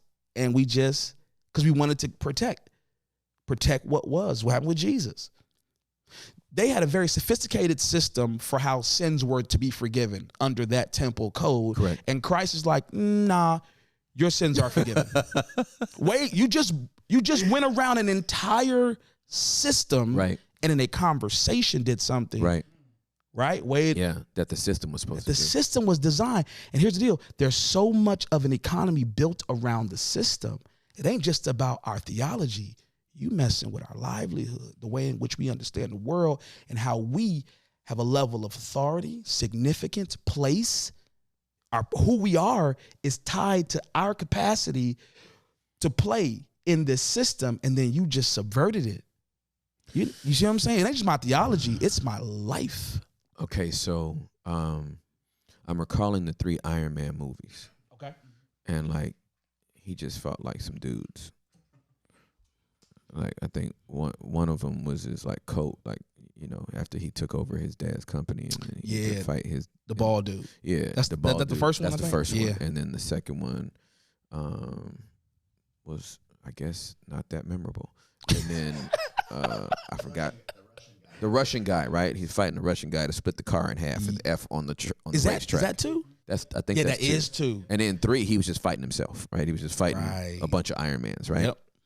And then, they were really sloppy with the Hulk, but the Hulk was, basically fighting the government. Mm-hmm. You know what I mean? Because how did you do that, right? And then he fights a guy that takes some of his gamma radiation and inject in his blood, and then there were way too many Hulks from too many different companies. Yeah, it was very disheveled. It was very sloppy. It was very clumsy. And then you had Captain America. Yep. And then he was frozen, then he's unfrozen, then he's trying to fight a new war against Hydra.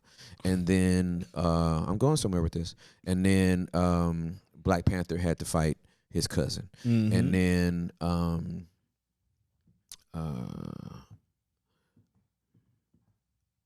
then Civil War, they had to fight each other. Right. And I'm skipping the Avengers on purpose. Okay. Because individually, they fought battles that were kind of familial and built around their community. Oh, I see what you're doing, Reverend. I see you setting it up. And what they're doing. The Avengers are only necessary for other worldly missions. Existential stuff, man. They don't need the Avengers for the dude that stole Bruce Banner's blood. You don't need the flipping Avengers for the Red Skull. Right. You know what I mean? Yep. You don't need the Avengers for Killmonger. Right. You know what I'm saying?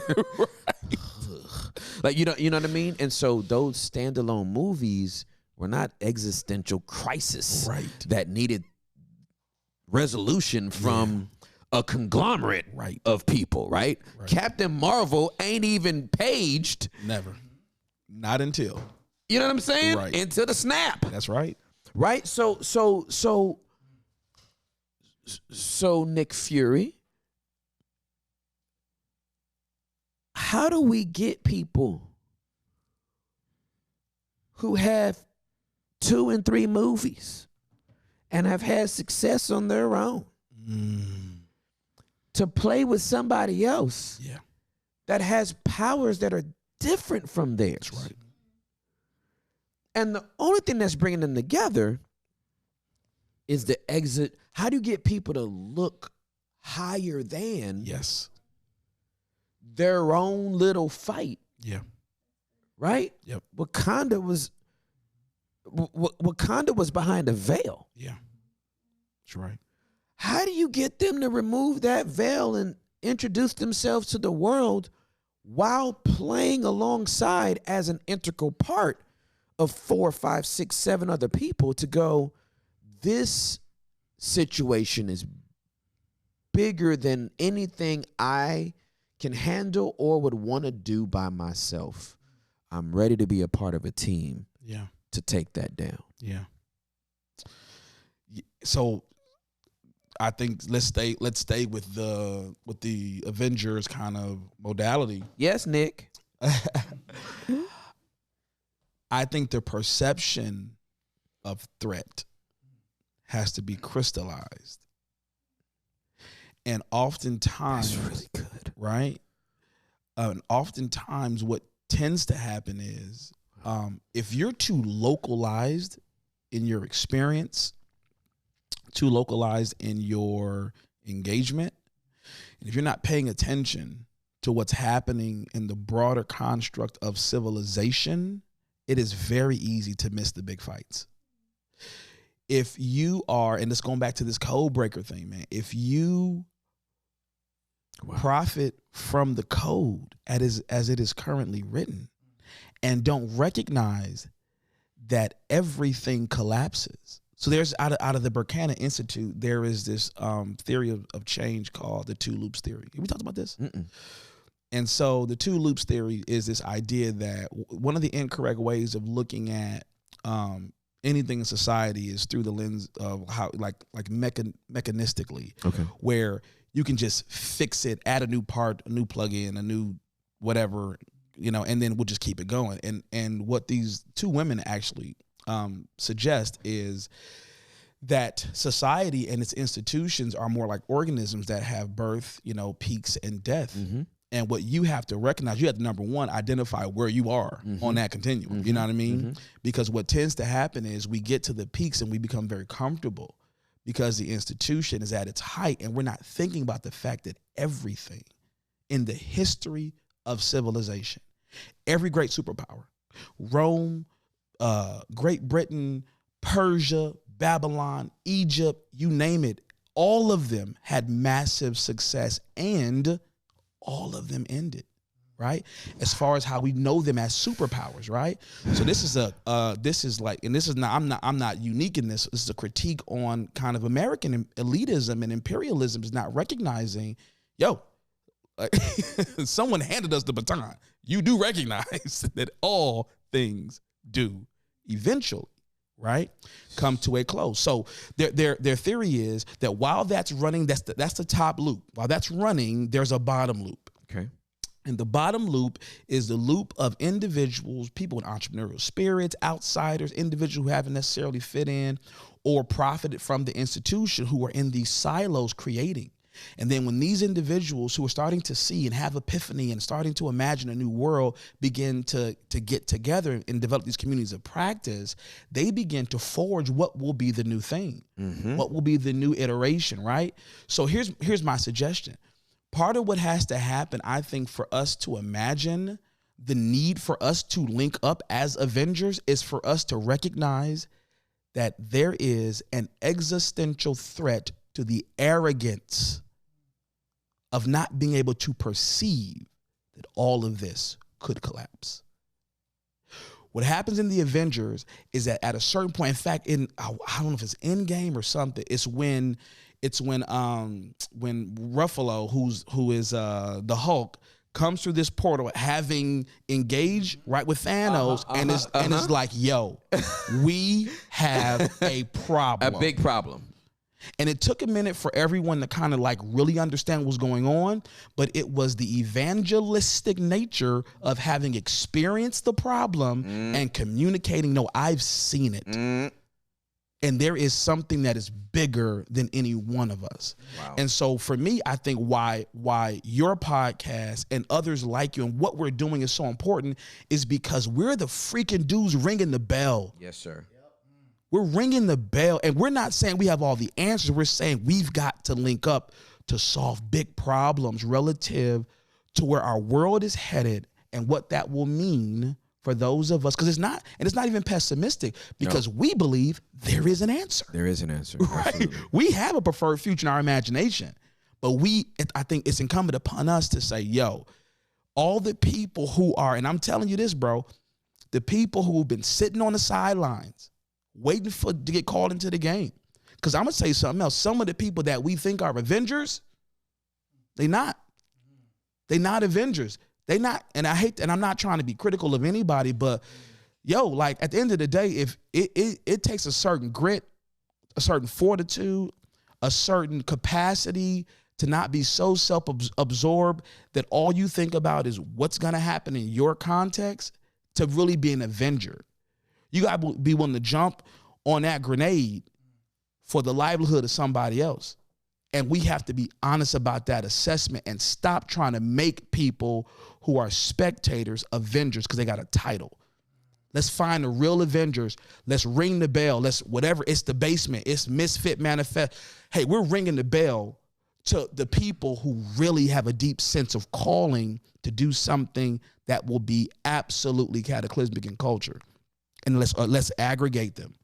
And then tell the story. Help them to see the larger conversation geopolitically. Help them to see the larger conversation when it comes to some of these things that are in culture, that are in seed form right now, but will someday turn into a harvest that we're going to have a problem with if we don't start dealing with it right now. And I think that's what our responsibility is that we got to evangelize. And not just, and I don't mean this in any derivative way, not just come to Jesus. Correct. Come to Jesus because coming to him then brings you into this continuum of a population who are, in my earlier kind of conversation, who are part of this diverse ecosystem of unique parts as Christ, the body of Christ, like that whole modality that we probably undersell, not recognizing the power of seeing that, not just, oh, I'm an usher or I'm a greeter. It ain't just about roles in the church. He's talking about the ways in which we're able to look at culture and offer them something beyond a sermon. Yeah. Right? So I think that part of what, I'm super enthusiastic about, and this is why there has to be, number one, a comfort with mess, and there has to be like this desire to engage diversity, is because this whole one punch modality is not going to get it. We can't just have a bunch of brilliant preachers or thinkers thinking that that's somehow going to be our success. No. There are other people that have to be at the table, and that's what I think. Things like this is what this kind of stuff does. Hey, y'all, there's room. There's room for you. Don't have to turn around your collar and wear a cross. That's dope for those who do that part. That's their lane. There's room for your lane. I need you in art. I need you in tech. I need you, what I'm saying? I need you in all of these spaces with your superhuman gifts and ability to circle up on this big idea, because there is something that is a threat to our existence. All right, so let's keep the same energy with Marvel, and then I got to read this passage because it just popped in my head as you were talking. So Marvel is now in phase 4. I think the first 22 films were phases 1, 2, and 3. Were you a big comic book dude? Oh yeah, my dad had thousands of comic books. Wow. Okay. Archie, Unknown Soldier. Dope. Batman, Superman, Supergirl,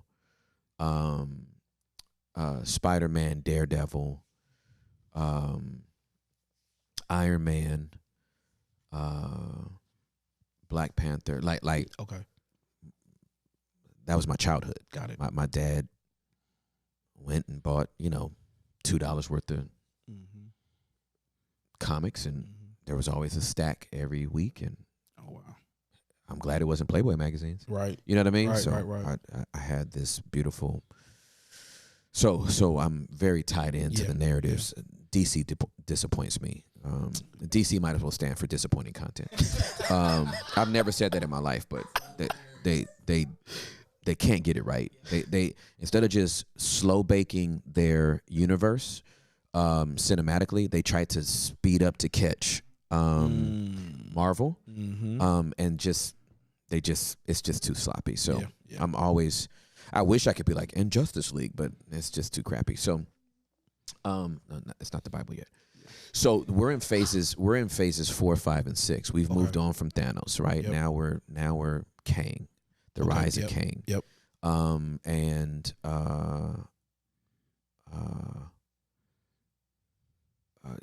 Iron Man's dead, Yeah. right? Like this dude is like what starts the whole Marvel Cinematic Universe is Iron Man. Yep. And he's dead. Yeah. Marvel is saying you started this movement that gave us these Avengers, but you can't be here forever. Right.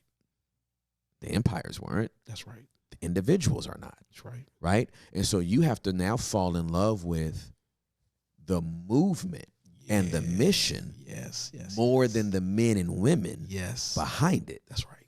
So now it's Shang-Li. And now it's, Shuri has to take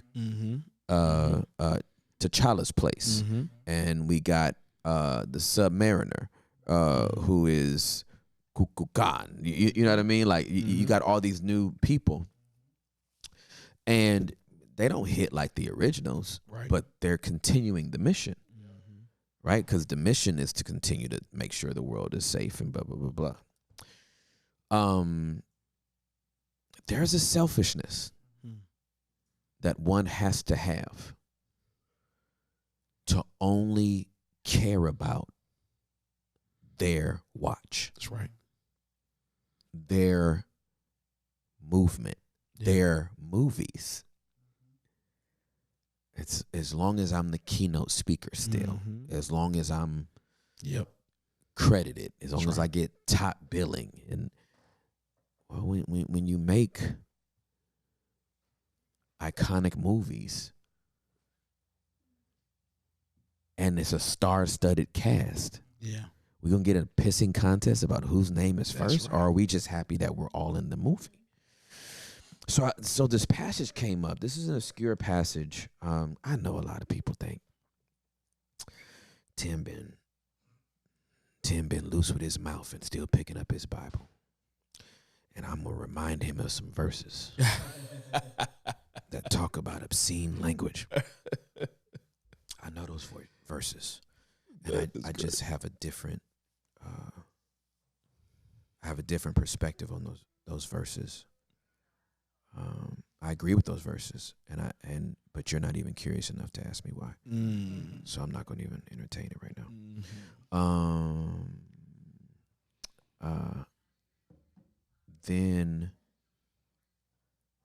So I got to give you context to this. Yeah. So this is during Hezekiah's reign. Oh, I know where you're going. This is so good. So good. So this is during Hezekiah's reign, and he's already prayed. And God's given him like 15 more years. Yes. Ooh, so this so good. So this is coming toward the end of his life. So this is 2 Kings chapter number 20. And I'm going to start from verse number 12 because I want to read this in context, and I get extra points for pronouncing these names. Soon after this, Merodach Baladan, son of Baladan, king of Babylon, sent Hezekiah his best wishes and a gift. For he had heard that Hezekiah had been very sick. Hezekiah received the Babylonian envoys and showed them everything in his treasure houses, the silver, the gold, the spices, and the aromatic oils.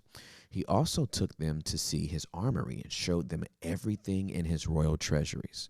There was nothing in his palace or kingdom that Hezekiah did not show them. Then Isaiah the prophet went to King Hezekiah and asked him, "What did those men want? Where were they from?" Hezekiah replied, "They came from the distant land of Babylon." "What did they see in your palace?" Isaiah asked.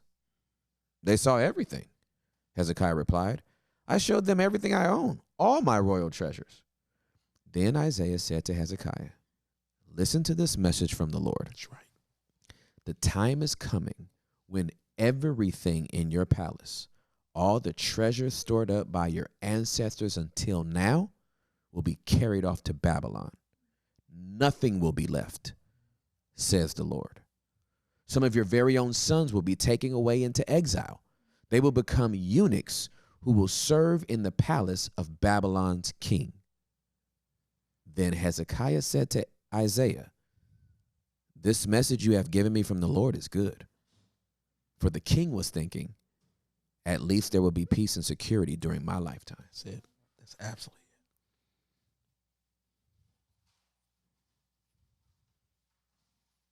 Hezekiah goes down as a good king. Dot. That's right. That did not give a damn about the next generation. That's right. That's right. I don't know what y'all gonna do. Yep. But at least it's gonna be good during my lifetime. That's right. I'm gonna hold my conferences, Yep. and I'm gonna have my convocations, That's right. and I'm gonna have my church, and I'm gonna do my praise break, Yep. and I'm gonna do everything that I want to do. I don't know what y'all gonna do in the next generation. Yeah. Y'all got to find a solution for gay marriage. Y'all got to find a solution for transgenderism. Y'all got to find a solution. That ain't on my watch. Yeah. I did my time. Yep. Your generation got to figure that out. At least it's going to be good in my lifetime. I don't know what y'all going to do with the social economic ills. I don't know what's going to happen if the dollar collapses and it's not propped up by China anymore. It was good. My run was good, though. I've made my money. I filled my coffers. It's going to be good during my reign. That's right. You've been given a prophetic word. Your sons are going to be eunuchs, fam. Yeah. And your response is, it ain't on my watch. I'll be dead by then. Yep. I'll be retired. I'll just be writing books. I don't know what y'all going to do. That's selfish. Yeah. It's horribly myopic. It is. But It's a scandalous way to think. and think about this. Think about, so the scripture, crazy. the verses leading up to that, he says, not only are you going to lose what is there, but he adds weight to it by saying, what you inherited That's right. from the previous generation. That's what made it so crazy. Right? Because he's walking around showing them everything as if this was all done on his watch. Right.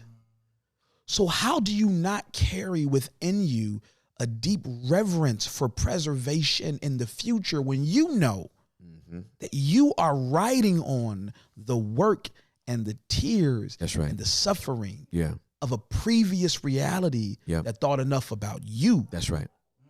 Well, this is one of the reasons why I think this whole conversation around code breakers is so rich, G, because what we're trying, most people think code breaking is deconstructing. Right. I don't think code breaking is deconstructing. You have to honor the code to be able to break it. That's right. That's right. If you don't honor the code, you can't even break it. Yep. Right? But once you break it and you peek behind there and you see, oh man, this thing has, the way this code was written carries within it a lot of virus. Yeah. A lot of bad stuff is written in this code. I don't want to do away with the code. I want to clean it up. That's right. I want to add some protection around it. I want to add some malware notifications around this, right? This is where McAfee and Norton, right, made all their money, right? Yeah. Is there's nothing wrong with your computer except that it doesn't have certain code to detect certain viruses. That where maybe weren't there at the inception of the code. So the world is continuing to innovate and iterate. So you have to continue to modify the code to keep up and to be conscious of the context that it's in now. And this is the problem with ancient anything is when you're like, well, because we go back to that, Jesus said, upon this rock, I will build my church and the gates of Hades will not prevail. You know what Christ was saying when he said that? I know you know this, but what Christ was saying was that death won't stop this. Period. Well, how does death not stop this? Because this will continue to iterate. It's an organism That's that correct. will continue. That's it right. will find new locations That's and right. spaces around the globe. That's right.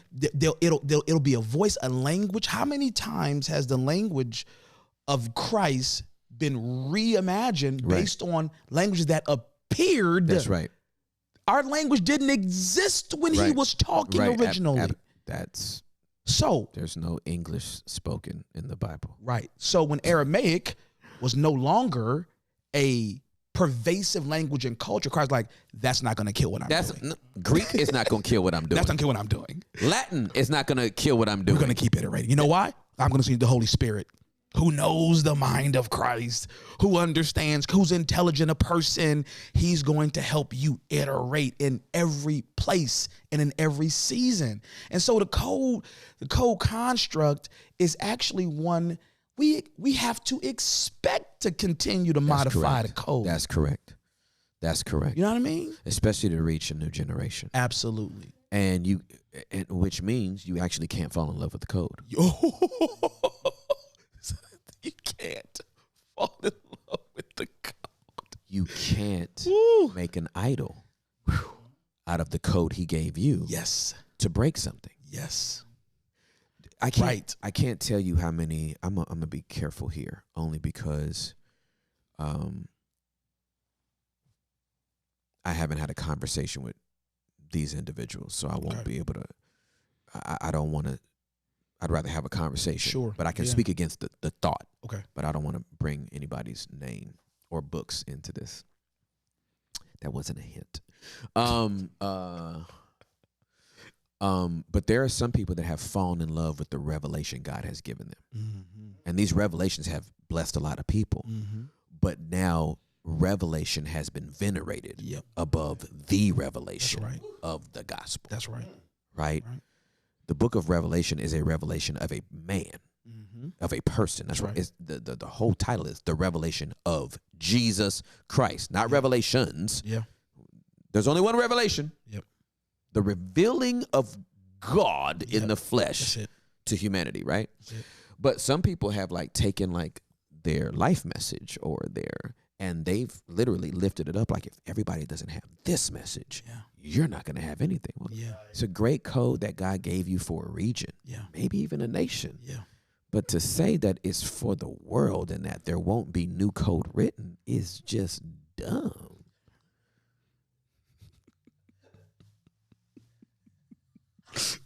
Like I'm a 30-year guy with King James. Yeah. I read NLT. I still got the majority of my stuff that's memorized. I memorize it. It's all memorized. It comes to me in King James version, and then I got to go say, what does the NLT say about that? But to say that, like, if you're not reading from a King James version of the Bible, then you're not really reading the Bible. Well, then I could say, if you ain't reading Hebrew, then you really ain't reading the Bible. That's right. Stupid. That's right. Like, this is a dumb thought. Yeah. You know what I mean? It was written for that day using that language. That language is archaic now. We don't thee, thou, and whithersoever. Yeah. Now, if we did, that would still be the language of choice. Yeah. But I got to read the Bible to these two black men I'm raising. Yeah. And they need to understand it. Yeah. I can't have them walking around going, I don't know what Daddy just had me read. Yeah. Yeah. And you don't want to preach to a congregation and they're dependent on you to break down the Bible. That's right. They need to be having a personal relationship and devotion time with Scripture themselves. So I just feel like the thought behind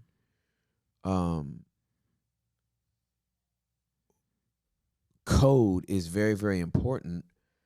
The basement is a code. Yeah. It's not the only one, and 70 years from now there'll be others. Sure. Right? And it doesn't mean that the basement was wrong when new code is written. That's right. It will just mean it served its purpose and its course. Yep. And people I'm glad it's all taped and that we have, you know, we'll have a library of it, because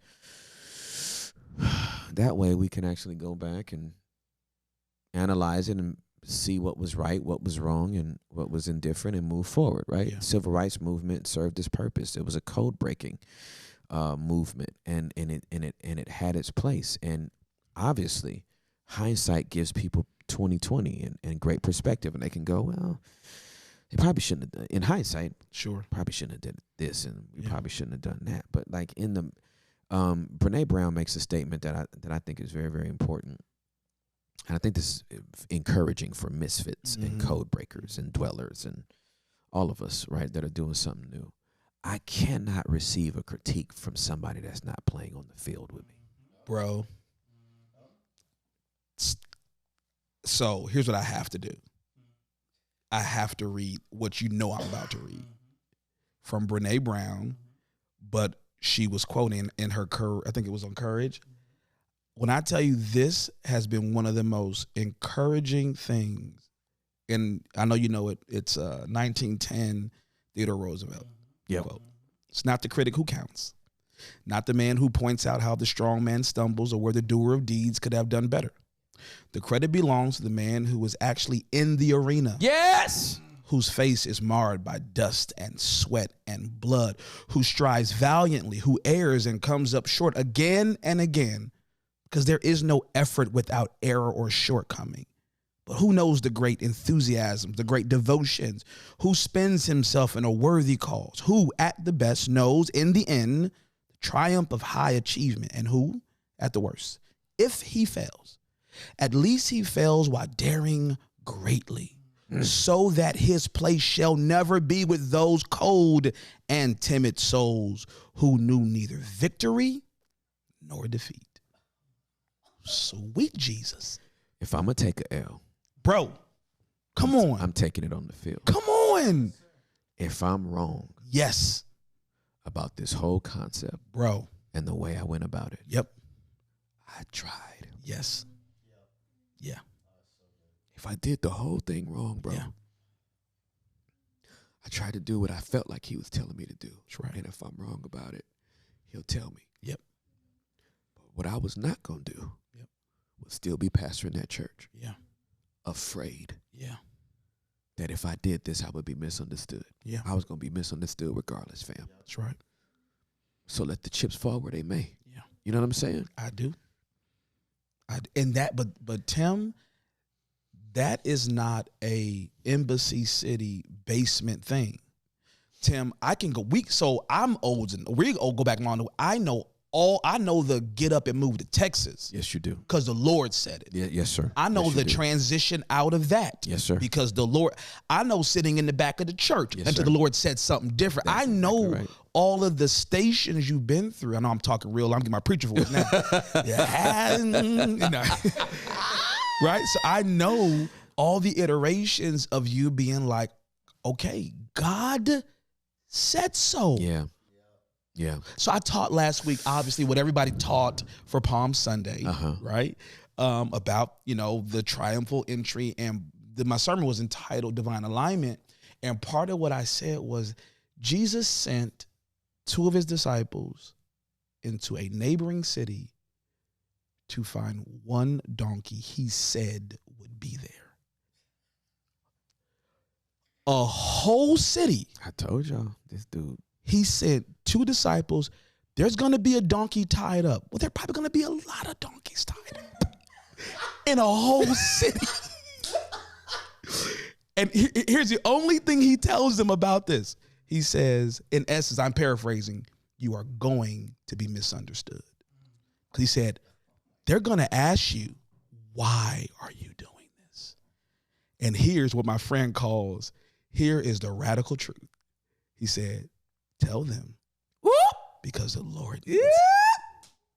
I am captive to the assignment on my life. I am. Always have been. I'm going to find this donkey that the Lord said was going to be in this city. And when I get to it, I'll know it's the one he was talking Yes. about. When I get to it. Yes. And when they misunderstand me. Yep. And when they come for me. Yep. And when they ask me why I didn't do it this way, or I didn't Yep. choose that one or whatever. Yep. The only thing Jesus armed me with was tell him I Yes. said I needed that. That's a misfit. That's somebody in the basement. That's somebody in the basement that's like, yo. And I'm telling you something, man. I ain't here to preach to you because you the preacher, but I'm going to tell you something. And I think you know this. More than, and you're going to say a lot of words, Tim. You're going to say a lot of words. More than the words that you say. The courageousness and vulnerability to, by faith, just do it, is what's going to unlock in so many. Dude, my podcast, I had been thinking about it for years. And then we hung out, and I was like, I'm going to be really clumsy with this at first. but I just got to do it. Mm-hmm. You are giving people permission to just answer that call in them, to honor without understanding sometimes, to honor what they know they're being called. They don't even have language for it. Yep. They wouldn't necessarily, someone wouldn't even necessarily call it the Holy Spirit. Yep. They don't know to say that, but they see how you moving, man. And I think you are unlocking in them, you know, their liberty to chase down enthusiastically what they feel called to in a way that's honoring. Yep. And I think you have to, and I know you do know this already, man, but you got to know, bro, that like when you talk about making code breakers, I think it's more than our rhetoric. It's You know our what I'm life. saying? It's the life, man. 'Cause these are real people that are hating on you. You know, this is not just that theoretic, like, yeah, they text message, they DM, they real people talking crazy. You know what I'm saying? And I got to live through that. Yeah. You know? Absolutely. So, Matthew 22 comes to mind. Matthew 22 comes to mind, and I won't read the whole thing.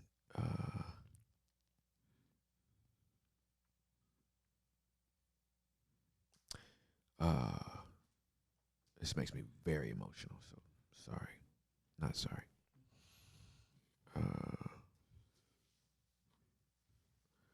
Matthew 22. I'll just start from the first verse. Okay. Jesus also told them other parables. He said, the kingdom of heaven can be illustrated by the story of a king who prepared a great wedding feast for his son. When the banquet was ready, he sent his servants to notify those who were invited. But they all refused to come, so he sent other servants to tell them, the feast has been prepared, the bulls and fattened cattle have been killed, and everything is ready. Come to the banquet. But the guests he had invited ignored them and went their own way. One to his farm, another to his business. Others seized his messengers and insulted them and killed them.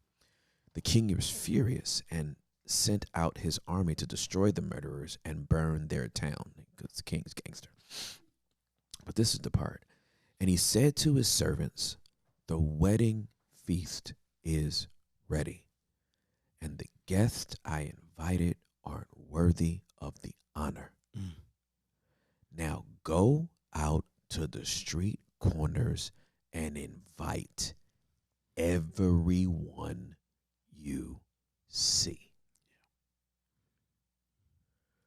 So the servants brought in everyone they could find, good and bad alike, and the banquet hall was filled with the guests, good and bad alike. Now, the way that ends is that there's, out of all them people that are there, good and bad alike, one decided not to change their clothes. Mm-hmm. They got kicked out. Mm-hmm. I can preach that at another time. My mandate was to get as many people to the basement as you can. Yeah. He didn't say get good people or bad people. He said get as many people That's right. to the basement as you can. He didn't even say get as many Christians. He just said get as many people. I'm not in charge of heart transformation. Right. Right. I'm not in charge of convicting people of sin. That's right. That's right. I'm in charge of the invite, and then to tell them how the king likes his stuff. Yeah. And like, there's some new garments you're gonna have to put on.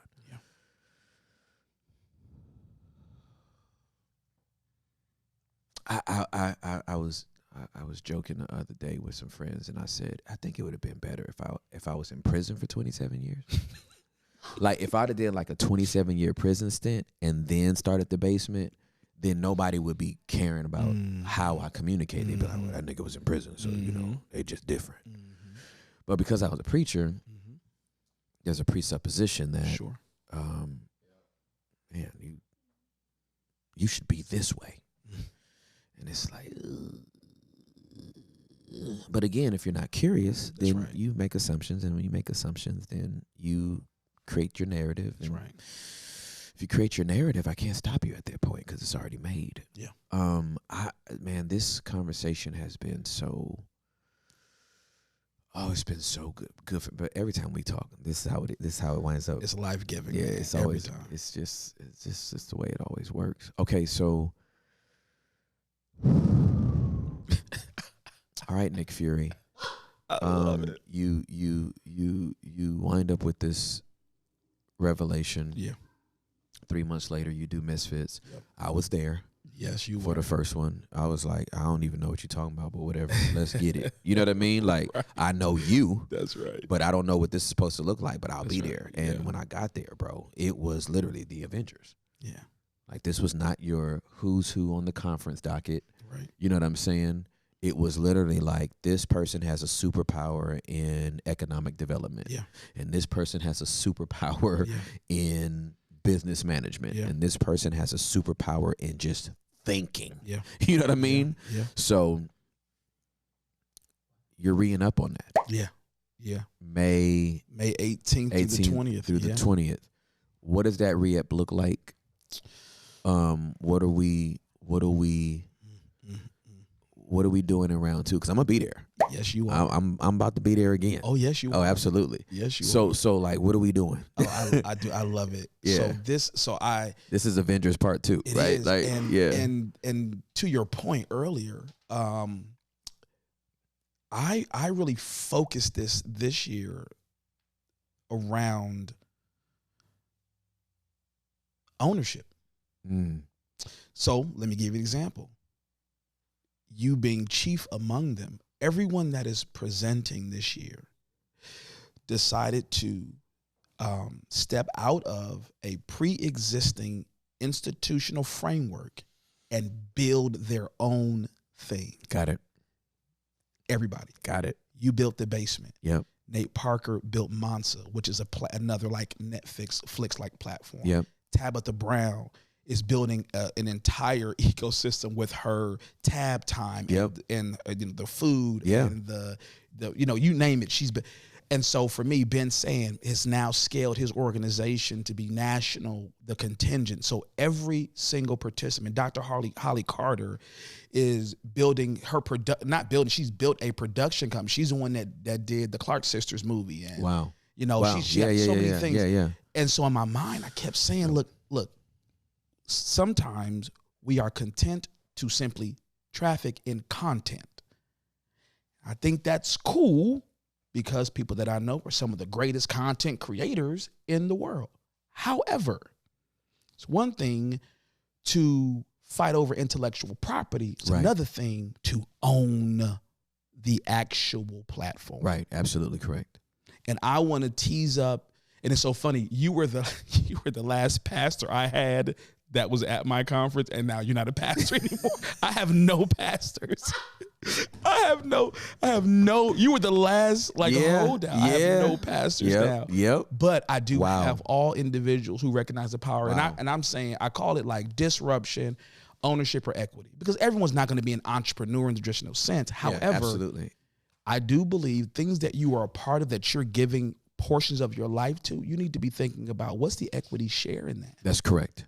You know what I'm saying? Absolutely because this correct. idea of posterity requires, Yep. and this is not a critic, because I know sometimes when we start talking about like entrepreneurship, it's like we're crapping on people who have 9 to 5. This is not that. This is not everybody's that at all. everybody's not cut out for that. Exactly. Yeah. I respect and love the 9 to 5 fivers. I'm technically, as a pastor, a 9 to 5. Yeah, for sure. You know what I mean? Absolutely. Yeah. But on some level, I think it's important to figure out and find out, how can I get into spaces or monetize aspects of who I am, what I offer, from an ownership standpoint, or at least from an equity standpoint. And Yep. as you as a presenter, like that's the lens. Like you're a brilliant thinker, teacher, whatever. This is a different conversation Oh, for that sure. you're having now For sure. as the owner of the basement.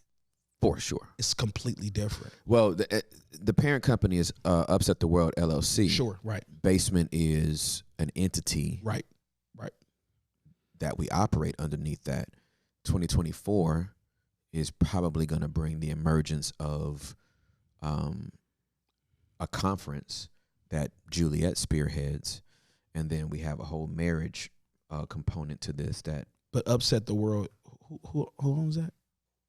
Oh, okay, that's what I'm talking about. Yeah, I love that. You own Upset the World. Yeah, I own that company. I was scared to call you Tim Ross because I'm like, everybody knows Upset the Gram. Right. Like the upset modality. Yeah. Like you have owned that in culture right now. Yeah, absolutely. So I was like, I want to like, should I call him Tim? Should I call him Upset the Gram? You know what I mean? Because Yeah. people are gonna know because you own it. Yeah. You own it. Yeah, what was interesting, Upset the Gram actually came out of me being passive aggressive. So what happened was I wasn't on social media prior to 2020, right? I'm dead serious. You don't know this story? I know bits of it. Okay, yeah. So I didn't have social media prior to 2020, and and then I obviously still leading a church, and so the elders said, we don't care that you're an introvert and that you don't like social media. You need to get on social media. Like, you know, they don't see you in person anymore. And so whatever. I'm like, okay. So so I was mad. I was pissed. I was so pissed. I was so pissed. I was like, man, nobody want to be on no social media. I was so mad. And so I was like, I'll fix y'all. I'll come back, but I ain't using my name. Because, you know, most people be like, at pastor. Yep. You know what I mean? Or PS Tim Ross or whatever the case. I'm like, I don't care. So, man, I was like, I typed in Upset the Gram. And a little green check came up. Like this. I'm like, out of how many gobs of millions of people that use Instagram, nobody thought about Upset the Gram? Like, how is this not taken? Right. So I just hit it. And that's how that happened. And the rest is history. Yeah, literally, it wasn't like, oh, I have a mastermind. Right. I'm going to brand myself. Right. Now we got Upset the Talk and Upset the Book. And Upset the, you know, everything's an upset. But yeah, the company, you know, I told y'all what my taxes were for 2021. Yep. I got my tax bill for 2022. My tax bill for 2021 was 30 grand. Okay. Yep. My tax bill for 2022 was 90. God's been good. And it didn't hurt. Right. Like I wasn't like, oh God. Right. We got to stop payroll. Right. You know what I mean? I need to run a revival this week. Yeah. No. Yep. We made some money. Yep. I guess I better write this check to the government and go make some more. Exactly.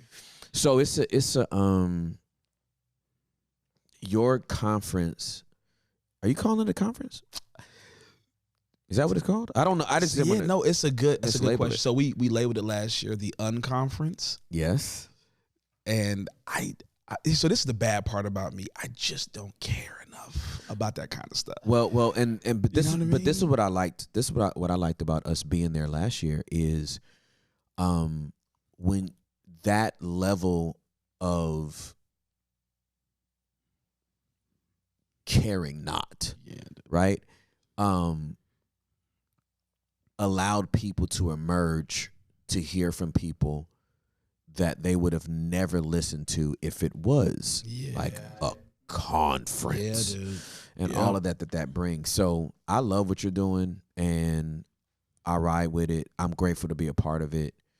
May 18th through the 20th, 2023. It's going to be dope, bro. Misfit Conference, Inglewood, California. Hey. We'll have all the links and stuff in this pod, and everybody got time to sign up. If you anywhere in California, come through. If you in Southern Cal, just don't be lazy, right? Yeah. Like if you in Pomona, just get through the traffic, right? If you in the Inland Empire, I know we got dwellers in LA, and so pull up, yo. Yeah. Pull up, but don't just pull up for me. Pull up for the entire experience. Yeah. You know what I'm saying? Because this ain't about me. That's what we were talking about. Yeah. We're assembling the Avengers. Yeah. And I think sometimes when we try to expose people, our lowest viewed pods are the ones when I'm trying to stretch people to grow. Like, so when I bring in a hostage negotiator to talk, or I bring in somebody that isn't like a Christian name, they'd be like, and I'd be like, you guys are y'all some lazy people. Like I'm trying to, I'm trying to make you be well rounded. Yeah. You can't do that just hearing from like Christian authors or pastors or whatever, right? Yeah. And the people are maturing, they're growing, the audience grows, and we pick up new people all the time. And Sure. so, but I really do think that if the dwellers would pull up in Cali and be a part of this conference, they would learn something that they were never going to learn going to like a church leadership conference. Right. I can't get into that because I can feel petty rising on the inside of me. I gotta. And the truth is, man, temper that myself. serves its purpose. That's not my audience. Yeah, You know what I mean? it does serve its purpose. Yeah, It some of does. them do. Some. Yeah, that's the thing. Yeah, some you of know what I them- mean. Some yeah. of them, Yeah. some of So, them serve their purpose. I'm just Others stay in my serve lane. the purpose of the person hosting, not anybody else. It just serves them. It serves their bottom line. It's a good way to sell their own book. Sure. And so I have a problem with that. Yeah. But I think like kind of what makes us unique is we just aren't pretentious. Nah, yeah, we don't. You don't really it don't like, really. we're in the office like before the first night. I was like, and these are all like, all of you are like top tier. I mean, Hector's there. Like these are like, y'all are like phenomenal. And I'm like, there's no VIP seating, guys. There's no security team. We're going to just go out there. You guys, mill around, like hang out. Like that's kind of the brand that we're trying to perpetuate in culture. I'm so grateful. You know what I mean? Like all Yeah. the celebrity kind of thing. Yeah, like, the red velvet rope around. I you know what I love- mean? This I- section is reserved for the. yeah, I get it, but Just go sit next to somebody. Like they're not gonna bite you. right. Like you ain't that dope. And yeah, Like you're just not that dope. that's right. And all of Nobody's my- that dope. And all of my friends who are, in culture significant, all have that same mentality. And that's what Yeah. I love. Like Yeah. none of y'all, I consider you to be a friend who is well known and respected in culture in a lot of ways, right? And I don't know if you remember this. I just thought about something. Years ago, this is 20 years ago. Okay. You preached a sermon and you said this. Do you know why Judas had to identify Jesus with a kiss? I do remember this. Because he was dressed like everybody else. And I was like, you're good at this thing. Right? He didn't have...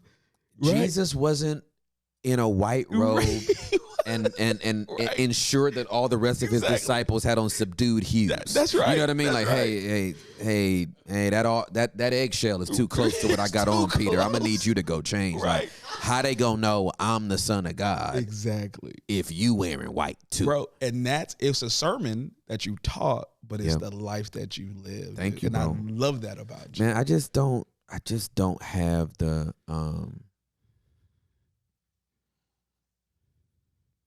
I never want to think I'm that important. Sure. Yep. That's a scary thought, Yes, it is, brother. to think that that Christ no longer is the gift that was given, but I am. Especially when he's the giver of the gifts. Right. And then I'm gonna take some credit and walk around like I'm Right. special. Right. I mean that's that part. I love to honor people that I'm Yep. serving. Yep. You know what I mean? Absolutely. Absolutely. You coming here, we wanted that to be easy for you, Yeah. and I want Yeah. the driver to come get you. And Yeah. we want to make sure you get your favorite coffee and all that kind of stuff. Yeah. But if you would have been like, "Hey, dog, make sure I got." Sent you a writer.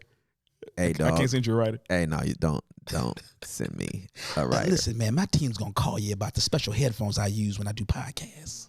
You understand? So yeah, make sure it's right. Yeah, I can only have Beats by Dre. That's it, man. That's all I use. I'm not sponsored, but the way I just I'm not sponsored. the way it vibrates in my ears, I just man, you don't understand. don't put none of them what are the other speakers? JLB or JBLs. JBLs? I was close. You were close. Yeah, don't. It don't hit my ears. It's a different vibe. It's a different vibe, man. I need to hear those mids in my voice, Whoever asked for mids. in their own voice. Right. I need you to pre-mold me some headphones before I get there. I'm gonna send you the template of my ears. And I just need you to go get these runoff for me. No, I don't have time. I'm gonna send my advanced team, dog sniffers, the whole nine, to make sure that. Yeah, I'm not doing all that. Yeah, those people bother me. In my soul, they bother me because I'm like, oh my God. Yeah, I don't want to get started on that. Anyway, G, bro, it's been great, man. Dang, dude, I love you so much. It's been great. I do not want to do my life without you, man. Likewise, man. You make me a better person. Likewise. Mm-hmm. It goes back, bro. And let me say this last thing. I know we got to end.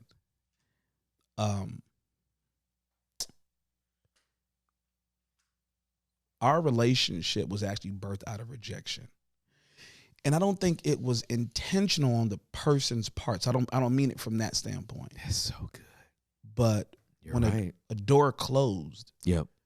and I was kind of, ushered into this relationship because someone I was pursuing to like speak into my life at that season didn't have the capacity or desire. I don't want to I'm not speaking. Yeah, into that exactly. person, right? Absolutely. Yeah.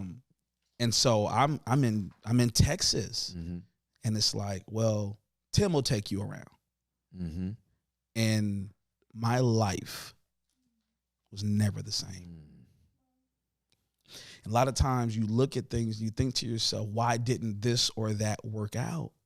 Or why didn't it produce the things that I imagined, not knowing that sometimes the rejection is an opportunity. It's a doorway to something that you didn't know to ask for. I didn't know to ask for this friendship. I didn't know, you know what I'm saying? And God knew that. So he had to allow for me to organize myself into a brick wall that left you as the only option. That has revolutionized, my life for the better. So man, I just got to say thank you, man. I might need to send that dude a bottle of something. We'll put both our names on it. I'll go half on that. Yeah. We might need to send them a bottle of something, and it just says thank you. Thank you. You know what I mean? They don't even need to know the context. This never would have happened. That's correct. If that didn't, you know what I mean? Absolutely correct. No, absolutely. We might need to really buy him a bottle of something. Yeah. Real talk. But then he'll also think that I like him and I don't. Well, I didn't mean to open up that door. Grand opening, grand closing. All right. All right, we're going to end right there. Let's do it. Yeah, absolutely. It's like a good place to end. That's the therapy one. That's like a good place to end right there. Why don't we put a pin here? Right. And then turn the cameras and the microphones off.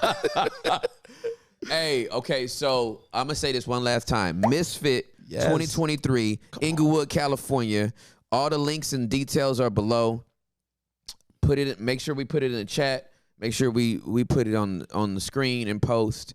And obviously make sure we have all the links on YouTube. And until next time, people. Peace.